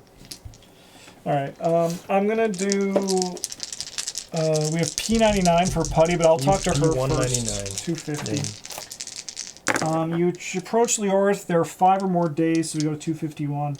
I don't know what to say, Leorith says with a clenched throat. You're risking so much to bring me to Whitewell. I guess Enid was right about you all along. Please. My own wounds are beyond my skills, but let me help you while I can. Alright. Yeah, we sure are good people. I'm like, I guys, we have a choice. Magical shippers, like I need to kill the moon goddess. Justin's like, Oh, I don't need Minotaurs- to. I'm merely part of the conspiracy to do so. Alright, so we have 3 choices for Leorith. I'm making the final choice. Yeah. I have the decider token. One of them is Dirt. one of them is leave. One is allow her to heal me, and one has require unanimous agreement. We get to murder her in her sleep. She's so helpless, and her divinum is so tempting. That's so funny. We just impulsively, because we're like, so what are we doing out here then? Yeah, I'm gonna just take the injury one, but that is actually so fucking good. Alright. And now we have to do, what is that, P99? P199. Bad guy. Yeah, she wasn't right about us. Enid was very wrong. A special Putty encounter? Wow. Does he talk? You carry Putty along with you, but keep the cauldron's lid shut. The creature is far from pleased with his arrangement, rattling inside, only calming down once it's fed. Putty wants a cracker! Piercing screams echo from the cauldron. Yes, Oh, he God. does. Hell yeah. Putty shows a particular fondness for shiny objects, and when presented with one, it often returns the favor by spinning out the most unexpected items, which prove useful in various situations. Occasionally, you hear a faint knocking from within the cauldron, and Putty expels something of its own accord. Most often, half-digested pieces of unidentified meat. Over time, you notice the chunks are becoming less boning. Is it beginning to like you? You may discard one brill to gain a fate or one of those boons, which we can't do right now. However, I will say, this is the basic adventure. These characters, if they survive, go to the advanced adventure. And if we talk with them again, it's a different encounter with this. So, Okay. This is just basically a fate or boon Is producer. he like gambling? He could be. We give him money and then he spits out items? We might be able to give him a hat. Whoa. Sick. I want to gamble in this line. So like he's not Like a a different slot encounter, machine. just like if I click this next time I'm here. It'll be the same thing. Brill for a he's fate like- or a boon. Yeah. He's like different encounter in like part 2 or whatever. Yeah. Okay. Now we are here. Let's do 165. Let's see what these fuckers are thinking.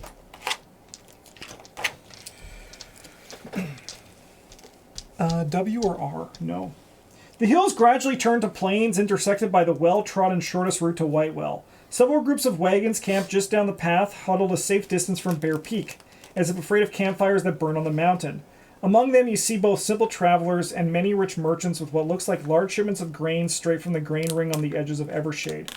Some distance from the remaining campments, beside a solitary fire, sits a peculiar traveler with long white hair. If there's no marker on this space, place one. So many markers. Yeah, no, we're just gonna cruise around in a circle. Yeah. And she's gonna be like, "Are we ever gonna get there?" And we're like, "It's not. It's free time." No, you don't understand the value.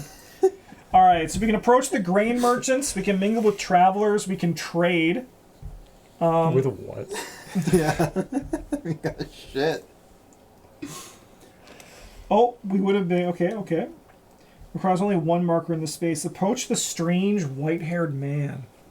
I want to talk to the weird man, but Yeah. you probably want to talk to the grain merchants. No, I want to talk to the white-haired man. Okay. Do you see how mysterious he looks? No.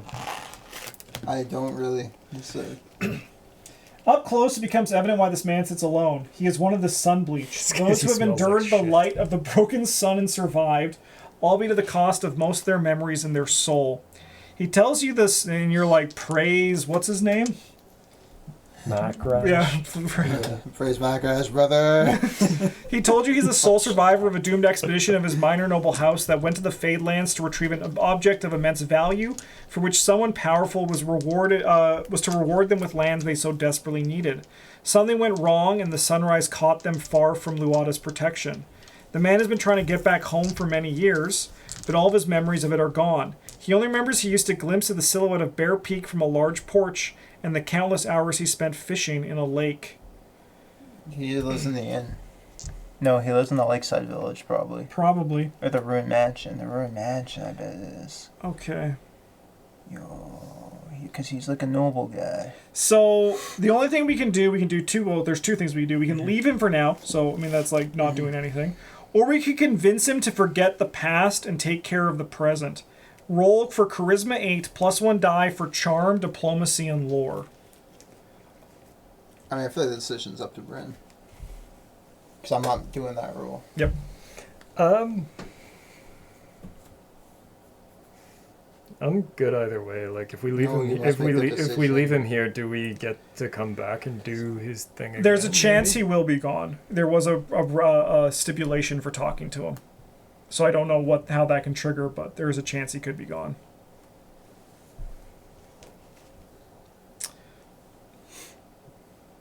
I'll roll some dice. Hell yeah. Hell Yeah. yeah. Yeah, you flex that charisma score. Get putty talking too.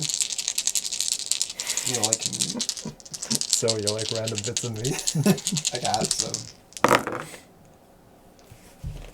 What are we looking for? We need 3 successes, What's the difficulty? 8. Uh, So 2 successes. oh, he did it. Go to 157. He sighs and concedes to your arguments. As a parting gift, he offers his knowledge of the lands he explored in a fruitless quest for his home. Marker on Foothill Camp.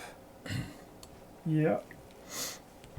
Mountain Pass, Fulgrim Grounds, and the Crossroads. Useless. That would have been good if we were here first. Useless. We go to 165. All right. I suppose now we should talk to the grain merchants, huh? That was kind of why we came here in a roundabout way. As you approach the ringer of grain-laden wagons, the merchants watch you keenly, gauging your intentions. Amid their ranks, you notice a group of bored mercenaries. After a moment of scrutiny, the tallest among the merchants, an older woman with specks of dividend on her cheeks, beckons you closer and makes a proposal. They seek safe passage to Whitewell, but the outlaws of Bear Peak watch the trails like hawks, ready to plunder their grain-laden caravan. The merchants aim to settle this threat once and for all. The woman looks for someone who would take part in her secret plan to clear out the road ahead. We can agree to help or refuse. We should agree to help and betray them. She lays out her plan. You are to act as bait, leading a small transport of just 2 wagons. The first will carry you and some grain, while in the second group of armed mercenaries will hide under a tarp. When the lure draws the outlaws out, the hidden mercenaries will spill out of the second wagon and make quick work of them. The woman promises a handsome reward for our involvement, adding that the city's in dire need of the grain due to some recent catastrophe she knows little about. You set off on path towards Bear Peak, feeling exposed and vulnerable. We'll place a quest marker on this location, and then we go to 159. The merchants prepare 2 wagons, one for you to drive, the other for the mercenaries to hide in place of the grain. If the bandits take the bait, they will be ambushed and massacred. Ready to get things in motion, the white-haired woman asks. So we can depart now or tell them we need more We need time. more time. Hell yeah. We have to go warn them. All right. Yeah. Why so are you we just- laughing? It's impossible to come up behind when you're playing both sides. It is. All right. Now we just leave, right? Yeah, we just leave and we go back and talk to the dads again. Hey guys. Bear Peak. There you Yeah. go. 180. W or I? No. We warned the outlaws on 178. Yeah. They're grateful for your warnings, however, the mercenaries were them quite a bit. None of the outlaws thought the merchants would go to such expensive lengths just to avoid sharing some grain. The outlaw leader thinks for a moment and says, "We could turn the tables on them. Pretend we're taking the bait and instead get rid of the threat. But this would require you to help. If you value this land and its people, please go back to the merchants and go along with their plan. I promise no harm will come to you, and there may even be a reward." I promise no harm will come to me. I'm gonna go get myself killed and be like, what the fuck, man? We do it, right? Yeah. No, yeah. like I mean, we were committed. All right, and take an action. So now we head back here Yeah. and say, hey, how's it Oh going? yeah, we're back. Where were you? Don't worry about it. Don't worry about that. Yeah, we're not ready. They say watching us march off to Bear Peak. Then we go to 162. Come back, we we're agree right to now. help. Yeah. We go 163, Oh, yeah, let's go. 159. We depart now. You set off on a path toward Bear Peak, feeling exposed and vulnerable. We go to 153 because we have Jay.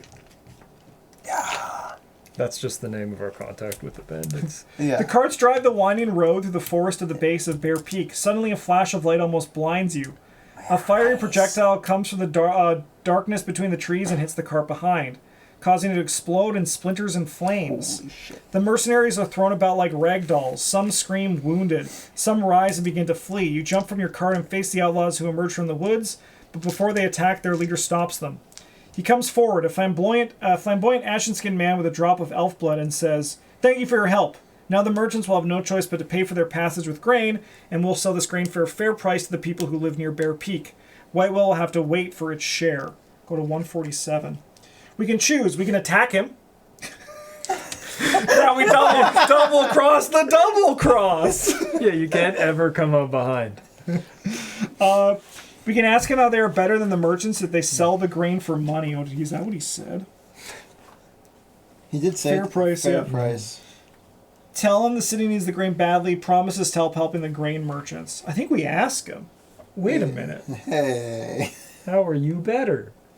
They laugh. They're not a charity. They have their own family to feed and need a constant stream of weapons and equipment to keep their grip of the trails. We go to back to 147. I mean, that's pretty fair. That's just economy, right? Yeah, we got costs to cover that. Oh yeah, no, that checks out.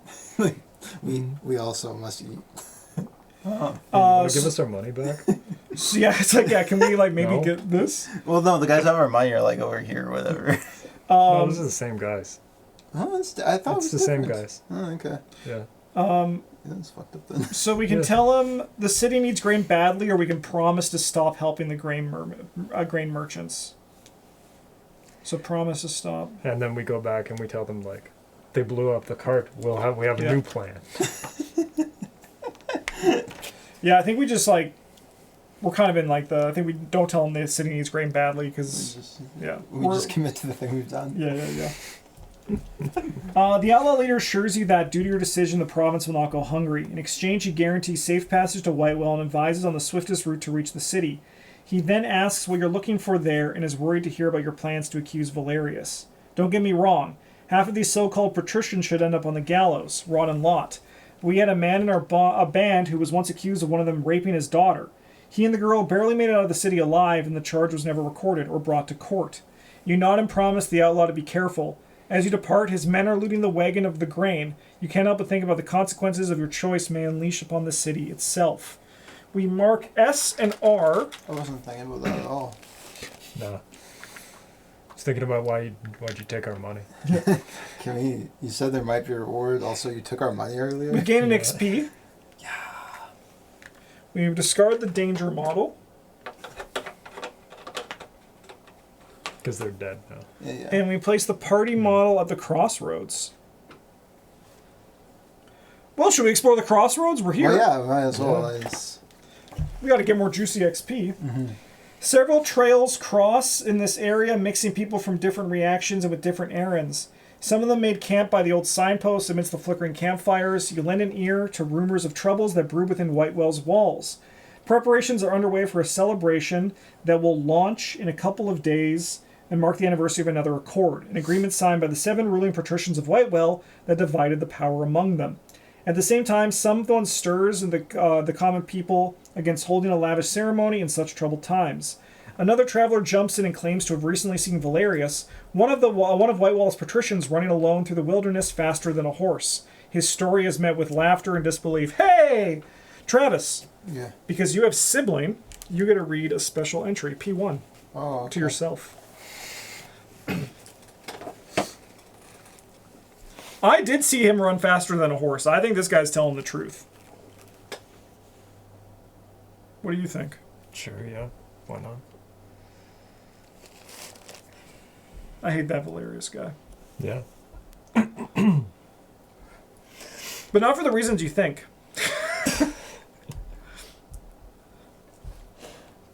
Okay. Let me, before you ask what the reasons are, what do you think the reasons are for me hating him? Is it, do you think it's because I think you just don't like the way he looks. Alright, fuck, you do know. I'm gonna need a card C60. C60? Yep. 60. C? Yep. Like cat. Oh man, they got Russell cards in this Or game. carbine. Like an action card, Travis? Or cactus. It's a camp What do you card. think? What do you think that? Oh, card it's a camp card. Okay, thank you.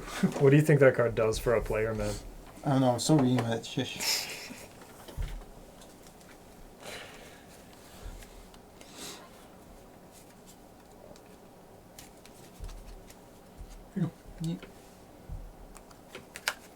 I invited my twin to come hang out with us.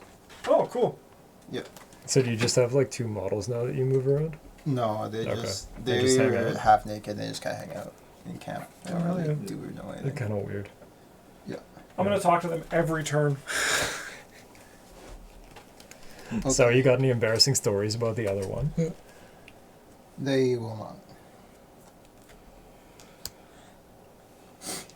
I don't know. I'm the decider. I get to One make that choice. non-partner. Oh, he won't talk to Putty. If you No, a have... little bit of the backstory was basically I had vague memories of having a twin, and then they disappeared one day, and everyone gaslit me into thinking I didn't have a twin. That sounds like something that people would do to you. Yeah. you specifically. What happened to my brother? They were like, well, "You never had." A brother. How did you You're find good." them here? Were they just there at the crossroads? Oh, they were just hanging out. Yeah, they were like half naked and like looked Nice. kind of fucked up. I was like, that person looks like me, and they were like, you look like me. And I was like, you want to come back to my camp? And they were like, okay. And they're gonna talk, and it's gonna be like, I'm not your twin. It's just like you never had a twin, and you're like, no, I did. I fucking did. All You're right. crazy. You're crazy. We can travel, so we can either go to the new inn and just stay on the path. It's just another rat guy. Yes, it is just a shrilling, yeah. Or we could go into the upper Riverland and then the lower Riverland. So we could just go the straight path, or spend some time. Get there with 3 days remaining. Let's just cruise around the upper Riverland. I kind of like the upper Riverland. Yeah, okay, do a little sightseeing. We've been making good time. All right, so this is going to Seating go our down. rolls. What the fuck? Like dying.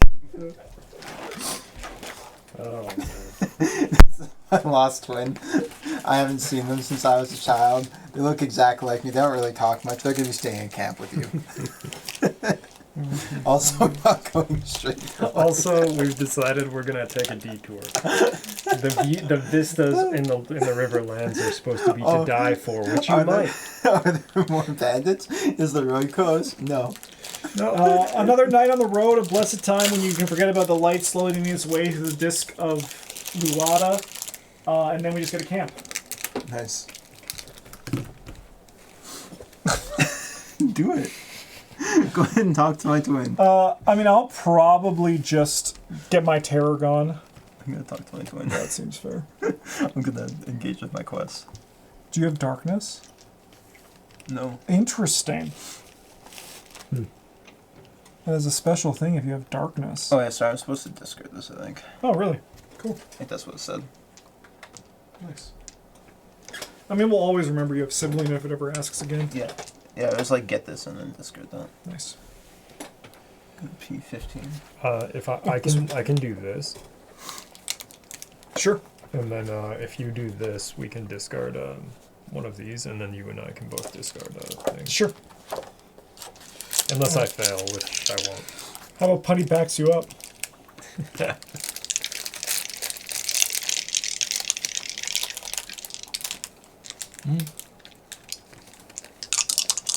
Alright, I roll 3 dice because I have the healing. Oh no, this one's... I'll fire this off first. Yeah, this one's the medicine. Sure. In case I heal the injury and gain Sure. a terror, so then I have a terror slot. Yeah. You did not fail. So you and the Chosen, so we each get to heal a terror? Mm-hmm. Nice. Alright, let's do this. No, man, I rolled 3 2s. Yeah, that's fine. Yeah, I think we just take the fate.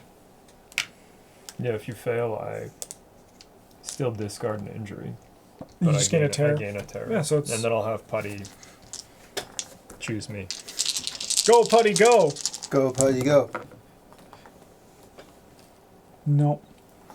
Well, Oh, you heal 1. yeah, but Putty Putty can. heal can. 1. That's fine. Where did I put that token? The what? The terror token. Oh, I already put it Oh, back in okay. there. Okay. There you go. Thank you. Alright. Anything cool from your twin? No, they're not talking. They're not talking? They don't talk. No, you need darkness, don't I you? do need darkness. Yeah, Yeah. we'll get you some darkness deep Yeah. inside. I'm gonna get some darkness on the bad things. Let's kill what's her nuts. Alright, let's do 240.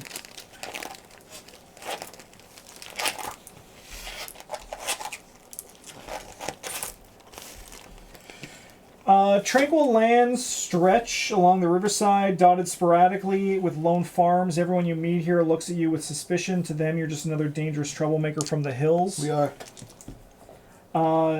In their experience, nothing good comes from Blackridge. We can buy a boat for a brill, which we don't have, so otherwise we just leave. Can we burn down an orphanage for a boat? Do you guys think we should go to the lower riverland without a boat? Do you think it's a bad idea? Do you think it's going to make more I don't time? think we can. So I think we have to go back to the crossroads, then go to the new inn. Yeah. It's the same number of spaces either way. Yeah, I think we should go to the new inn. Okay, so yeah, we just go here then, yeah. Okay, we get to camp again though. Great. Talk to my sibling again. I think I'm just gonna gain an attribute token.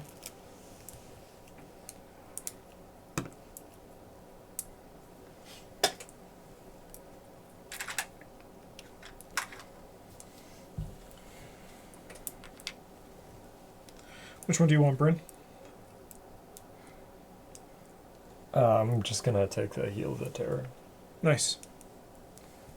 I'm gonna try and get one of you guys a terror token. No, I don't know. I'll just talk to her or whatever. I don't think there's anything productive I can actually do. Go to 260. No, I don't think there's anything productive for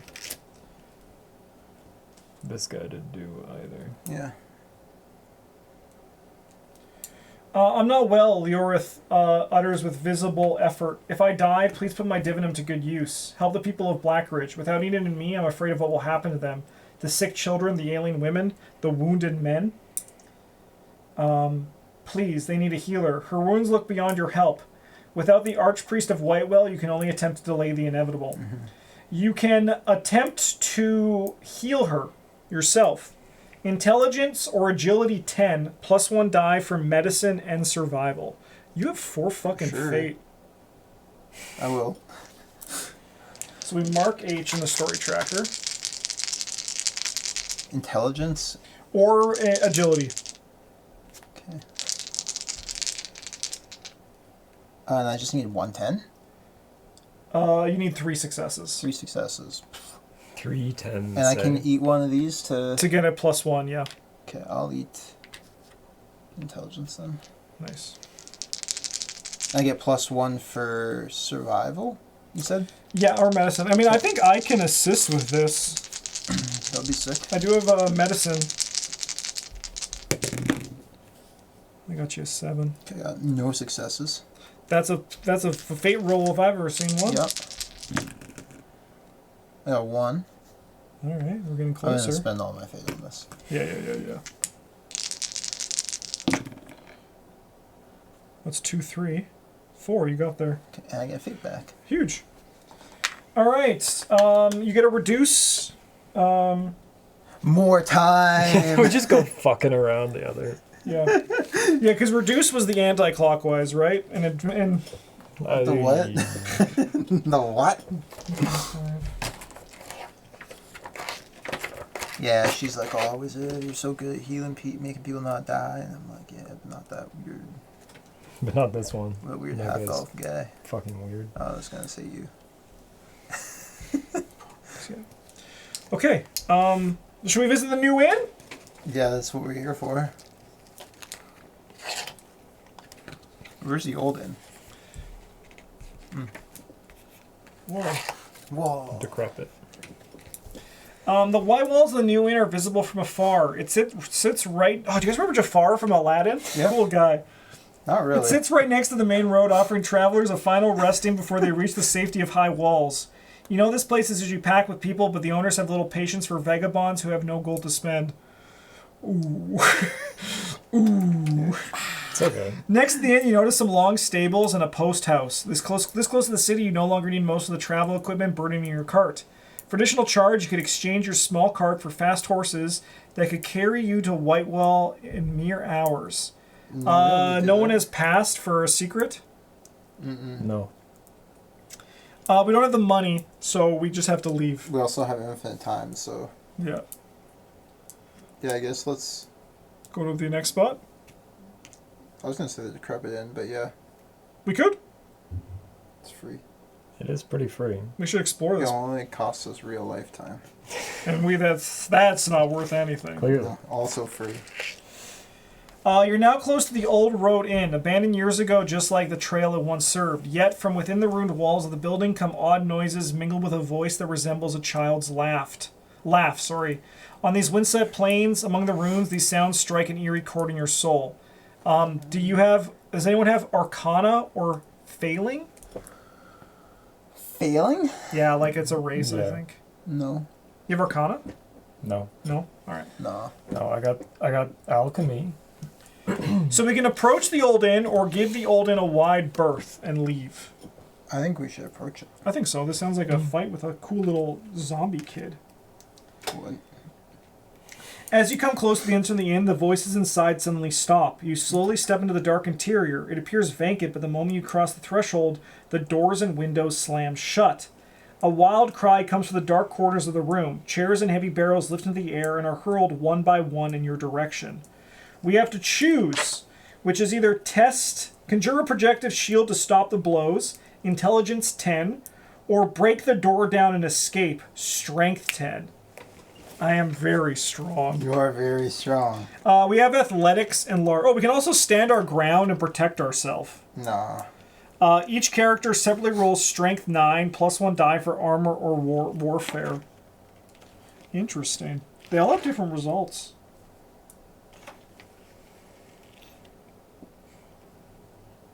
I don't want to roll strength. You have more than Bryn. Yeah. All right, I'll break the I'll door roll down. strength. You think I'm scared? You roll 110. Yeah. Oh yeah. Wow. Just like that. Yeah, okay. All right, I'll break the door down. Yeah, you got this, Justin. You got this. 4, 5 dice.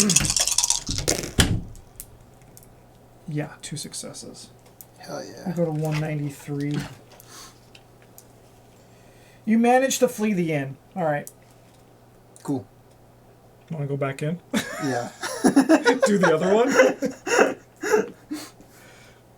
Do you have to? Well, you shouldn't have to break the door down again to leave. No, they do. The door closes again. Because actually, I just break it like they mean like turn the handle. You break yeah, like break a the shutdown, latch. Yeah. I don't know. Like, we can just go back in, I guess. Yeah, let's just go back in. Sure. Let's try to stand our ground this time. Sure. All right, it's a strength 9, and you get plus 1 die for armor or warfare, and you need 2 successes. We all have to roll? Yep. 2 successes, you say? Yeah.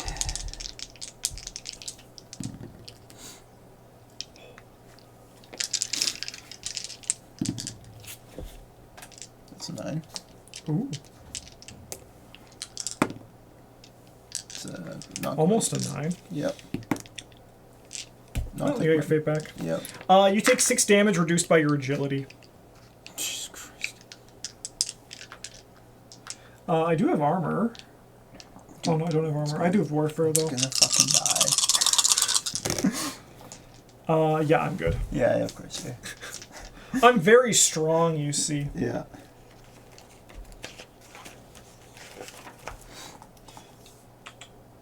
Russell.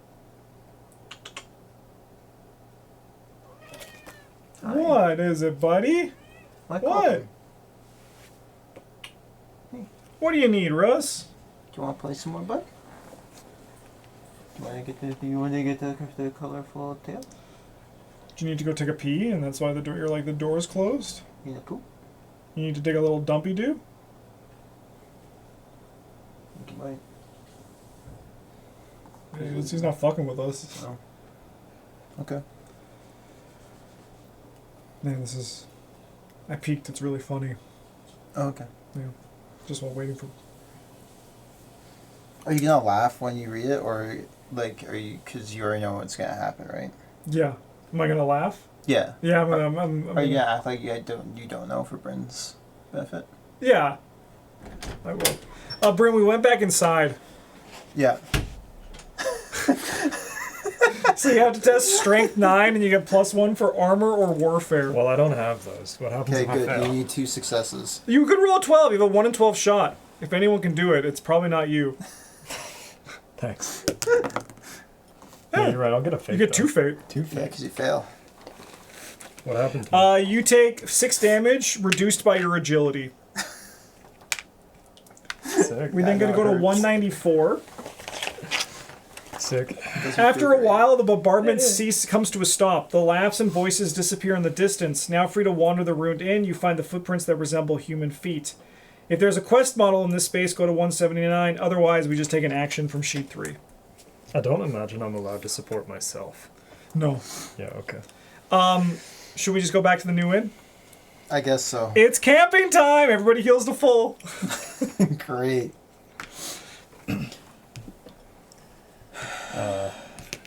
Yeah, I don't really have anything left. I'm gonna talk to her again. 250. Did she say the same thing? 261. Because I'll try to heal her again. No, you're only going to do that once. So you can okay. either murder her or leave. But it does require all of us to agree on the murder. Okay, so here's where you're just gonna take a die and then Vote in secret. yeah. Everyone gets a black, a white, and then we put it in the bag. You can secretly put it in the bag. Yeah. What's the number for your stupid twin? Do you have darkness? No. P15. P15? Yeah.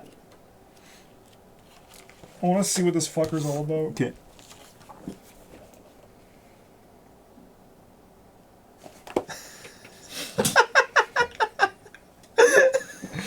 You had to seem to read it so much longer. Alright, let's go here. Which is then these in one more camp. Did you want any I'm gonna take the attack boon or whatever. Oh yeah, I would like a. I'll take agility. I'm gonna take a boon for this one. which one do you want? I have the. Oh, perfect. Okay, and now we can do 130. Wrong book. That's for Travis's cool twin. Yep. They're so He's mysterious. probably not that cool. They're super That's cool. copium. You're just huffing some copium in They're there. They're like so half, cool. They're gonna have half my brain that I've been operating my entire life with, like. Just from a brain. yeah, but just like in a jar though. Yeah, Just I like, I took took this when we were younger. Yeah, Thanks. that's why they kicked me out. Yeah. All right. Anyway, I'm back for the rest. Whitewell is finally in front of you. Its crowded streets, markets, taverns, palaces, and guild halls tempt you with countless possibilities. You pass the first gate manned by people in gray cloaks and uniforms. The Grey Watch is the neutral force in the city ruled by 7 powerful patricians. You heard stories of their corruption, but thankfully they let you pass. Yeah, they're not neutral to us. They're neutral between the patricians. Yeah, that makes sense. Past the main gate, you see several more guards and people in colors of the 7 ruling families. Oldenbaugh, Tom, Whalen, Longmire, Kazad, Whalen. Mirrid, Stillwater. It seems everyone wants to have eyes and ears at the main entrance, and yet no one gives you a second glance with the exception of a small, gaunt man who's looking at you carefully. When you turn your eyes to him, he disappears into the crowd. Not long after, you're on the main streets of Whitewell, ready to make your next step. Each gains an XP. Yeah. We don't have Ilse, the child beggar. That's probably who was throwing shit at us. We don't have P. So we go to 124. First, you have to take care of Leorith.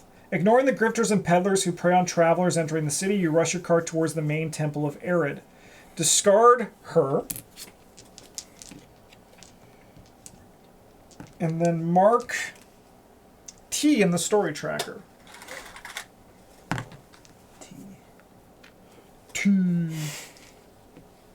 What? Check the number of days remaining. 2 or more. We got to go to 133. Yeah, we did it. When you finally reach the temple, Leorith seems weak but in a good mood. The mention of her teacher, Enid, opens all doors. Soon, both of you are brought before the Archpriestess. Her left hand is shriveled and dead due to a cruel self-mutilation that all of Irid's high priestess commit with a piece of string. Honestly, I'm going to judge you. That's a little bit fucked up. Yeah, it seems like a not great choice. With the other hand, she carefully studies Leorith. You did well in bringing her here, she answers. Our goddess extends the right hand towards the young one. She will live, though we have to keep her for some time. As you part ways, Leorith thanks you again and asks about your further steps in the city. Her face grows dark when she hears you're off to make an accusation against Valerius. Be careful. I've never heard of a Whitewell patrician standing in court for any crime.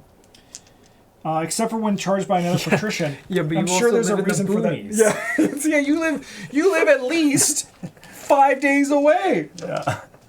You promise to take care of yourself and leave the temple. Mark S, which we already have. We have Y. Yo. We got to go to 100. What was that one? I don't remember. Yeah, me neither. Hell yeah. Back in But Nightbloom we got it Crossing, really when the early. townspeople... Oh, this is when we chose to do it for Nightbloom. Oh, Yeah. sure. Back in Nightbloom Crossing, when the townspeople asked you to go after Valerius, you did not agree for the sake of revenge. You were to claim his power. You were in it to help struggling frontiersmen and their families, to ensure that in this failing world they have a chance for a better future, however slim it may be. And now, by saving the life of a pillar of their community, you have proven that your words were not just words or idle thoughts. With Leorith left in the hands of expert healers of Whitewell, a strange inner fire begins to warm for you from inside.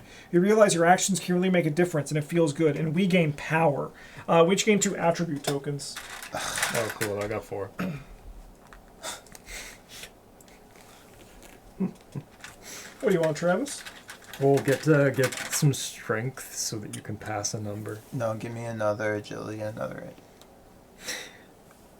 intellect. Yeah.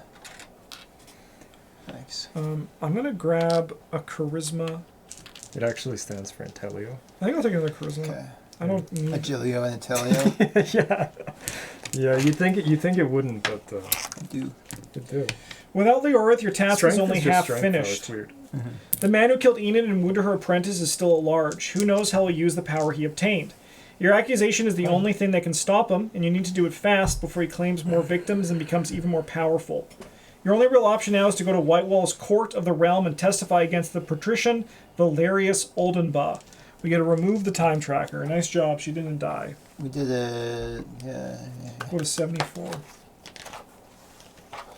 So you're like a lawyer, right? Yeah. Hell yeah. Yeah. That's the cult I'm a part of. Excellent. It's the law cult. The court is a large stone building in the commercial district. Russ, you don't need to come up here. It mostly serves merchants and wealthier people, with the commoners unable to pay the fee required to bring a case to court. God damn it. That may be why when you tell a guard by the main door that you're here to make an accusation, he looks at you with doubt. Eventually, he admits you into the building and directs you to a room on the first floor, where a tired clerk takes out a sheet of paper and a goose quill and asks what your business is. As you describe what happened in Nightbloom Crossing and the role played by Valerius, one of the patricians of Whitewell, One of the clerk's brows rises slightly. He rings a small bell and a young boy enters the room. Fetch some water for our guest. We'll be here for a while.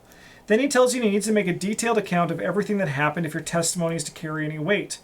15 minutes later, you're barely past describing your life up to the visit to Nightbloom Crossing. Your throat is parched, yet the boy hasn't returned with water. You start to have some strange suspicions. We can keep waiting, or because we have S, we can run. Why are you guys looking at me? Because we both want to keep waiting. That's what I'm doing right now. No, I want to run. You guys want to keep waiting? I can't outvote you. No, I feel like this is a run situation. Yeah, probably. It is a little bit like the food tasted weird. Yes, yeah, and But we kept keep eating it. It's like it would be rude. It would be rude. Bryn, you know what? You are the decider. You can give us. Oh, baby, we were born to run. Oh yeah. No, wait. Suddenly you remember the warning you heard about the Court of the Realm, and it dawns on you. The scribe is clearly stalling for time, and the boy? Why does it take him so long to bring the water? It has to be a trap. You jump to your feet and, despite the scribe's objections, rush out of the room and down the stairs. As you barge out onto the street, you notice a big group of armed Grey Watch, led by the boy, coming towards the courthouse. You there! Stop! One of them shouts. You rush forward and disappear into the crowd, cursing how gullible you were. Clearly bringing a patrician to justice will take much more than just an official complaint. Yeah, we're Go gonna to have to 83. kill him. We're gonna kill him! We're gonna have to stab him in the fucking neck. Hell yeah. A district away, you finally slow down. The sound of the chase died a long time ago. The Grey Watch didn't get a good look at your face, and with so many people crowding the streets of Whitewell, you doubt they'll find you. Limping along, you take a turn and stop flabbergasted just in front of you. The streets and houses end abruptly, leading to the largest hole you've ever seen. A well so large people on its other side are barely visible. That's a big hole. I do also enjoy a big hole. From the enormous depths, you raise your eyes to the shield of Luada far above the sky. Bryn's just like... Fine, we'll sing the song to Luada, but I'm gonna tell her to fuck off during the song. There's a faintly visible red spot there, as small as a pinhole, yet the light coming through the hole each midday was all it took to carve out the center of the city, and turn it into the giant chasm in just 600 years. As you admire this view, a small man approaches you and grunts to gain your attention. You turn to him and recognize the same person who was watching you as you pass the gate. You came from Blackridge, didn't you? He asks. Are you perhaps looking for work? Then he explains his employer, another patrician named Desmond Kazad, is looking for tough outsiders who would assist him in a very delicate matter. You say a short thanks to Luada, gazing at her pierced disc in the skies. Whatever this Kazad wants, this is your chance to get in front of one of the several ruling patricians.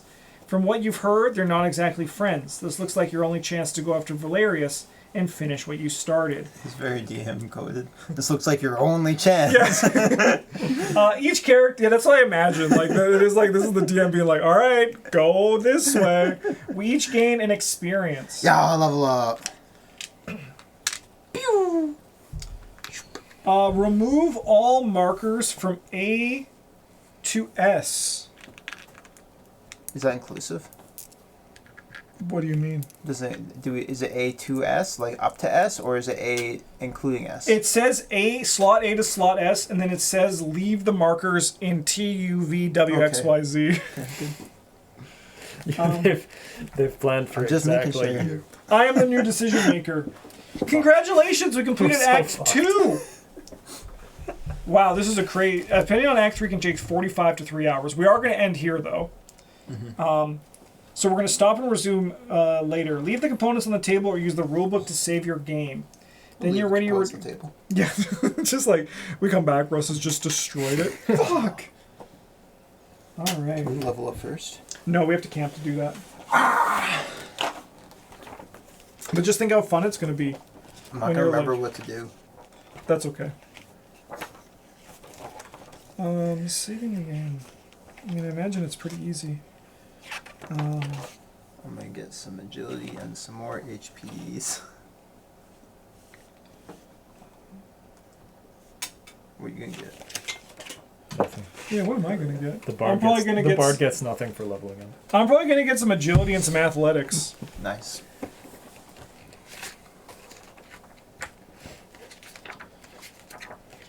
I get diplomacy if I level up bard. I could get so much HP if I wanted. Or so much agility, sorry. I have 3, 4,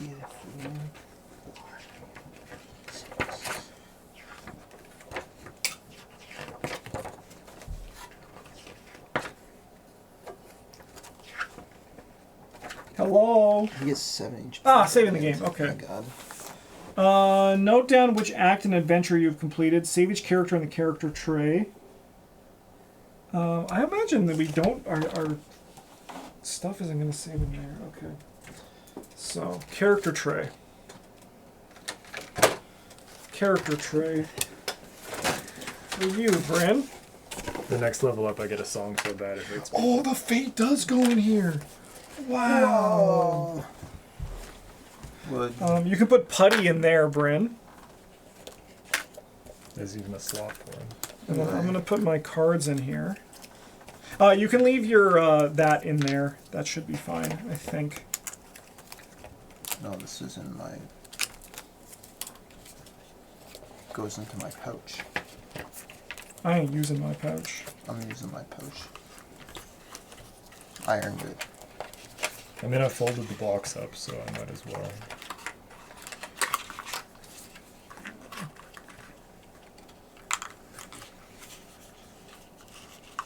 Okay, and then this goes in here. Oh no, shit. First this goes in here. And then you put your little thing in there. I wonder if the cards could even just stay in that. Hmm? Oh, good call, Travis. What?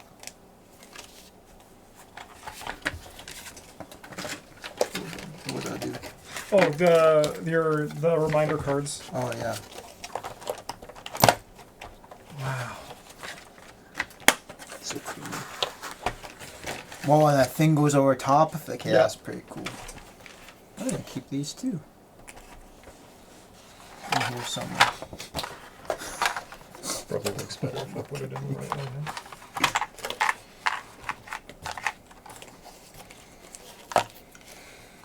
Wow, they do seem they're really nice. These are all my 2 coins. Wow. Probably put the dice in. Honestly, big props for them making a fucking way to save a game that's not like put Yeah, it in bags. this a big fan of this. Yeah.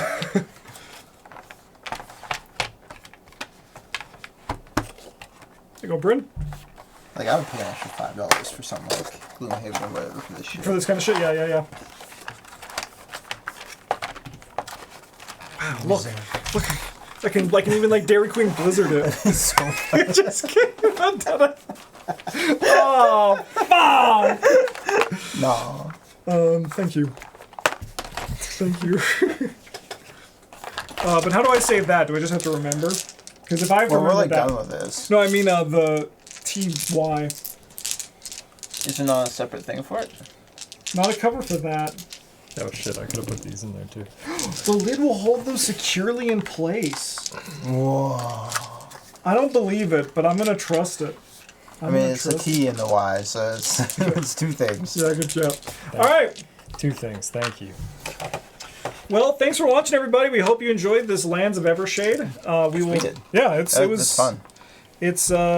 It was. I was telling the guys this, but when I got the box and I was pulling everything together, I was like, "This is gonna be like very complicated," but It's not. It wasn't. No, we just roll the dice. It is. You roll the dice, and then combat is just like do one thing because you probably move with the other thing. Yep. Nah. Yeah. All right. Right here. Well, the next one will be coming out on the channel in the next 2 weeks, so look forward to that as we put this guy in his place. Probably not for a while. Probably not for a while. He's probably the final boss. Yeah, Probably, probably right? that makes sense. Yeah. Until it's like we kill. Like he's like the mid boss, and then like a demon comes out of him. Maybe it's that guy. Do you think this guy's gonna come out of him?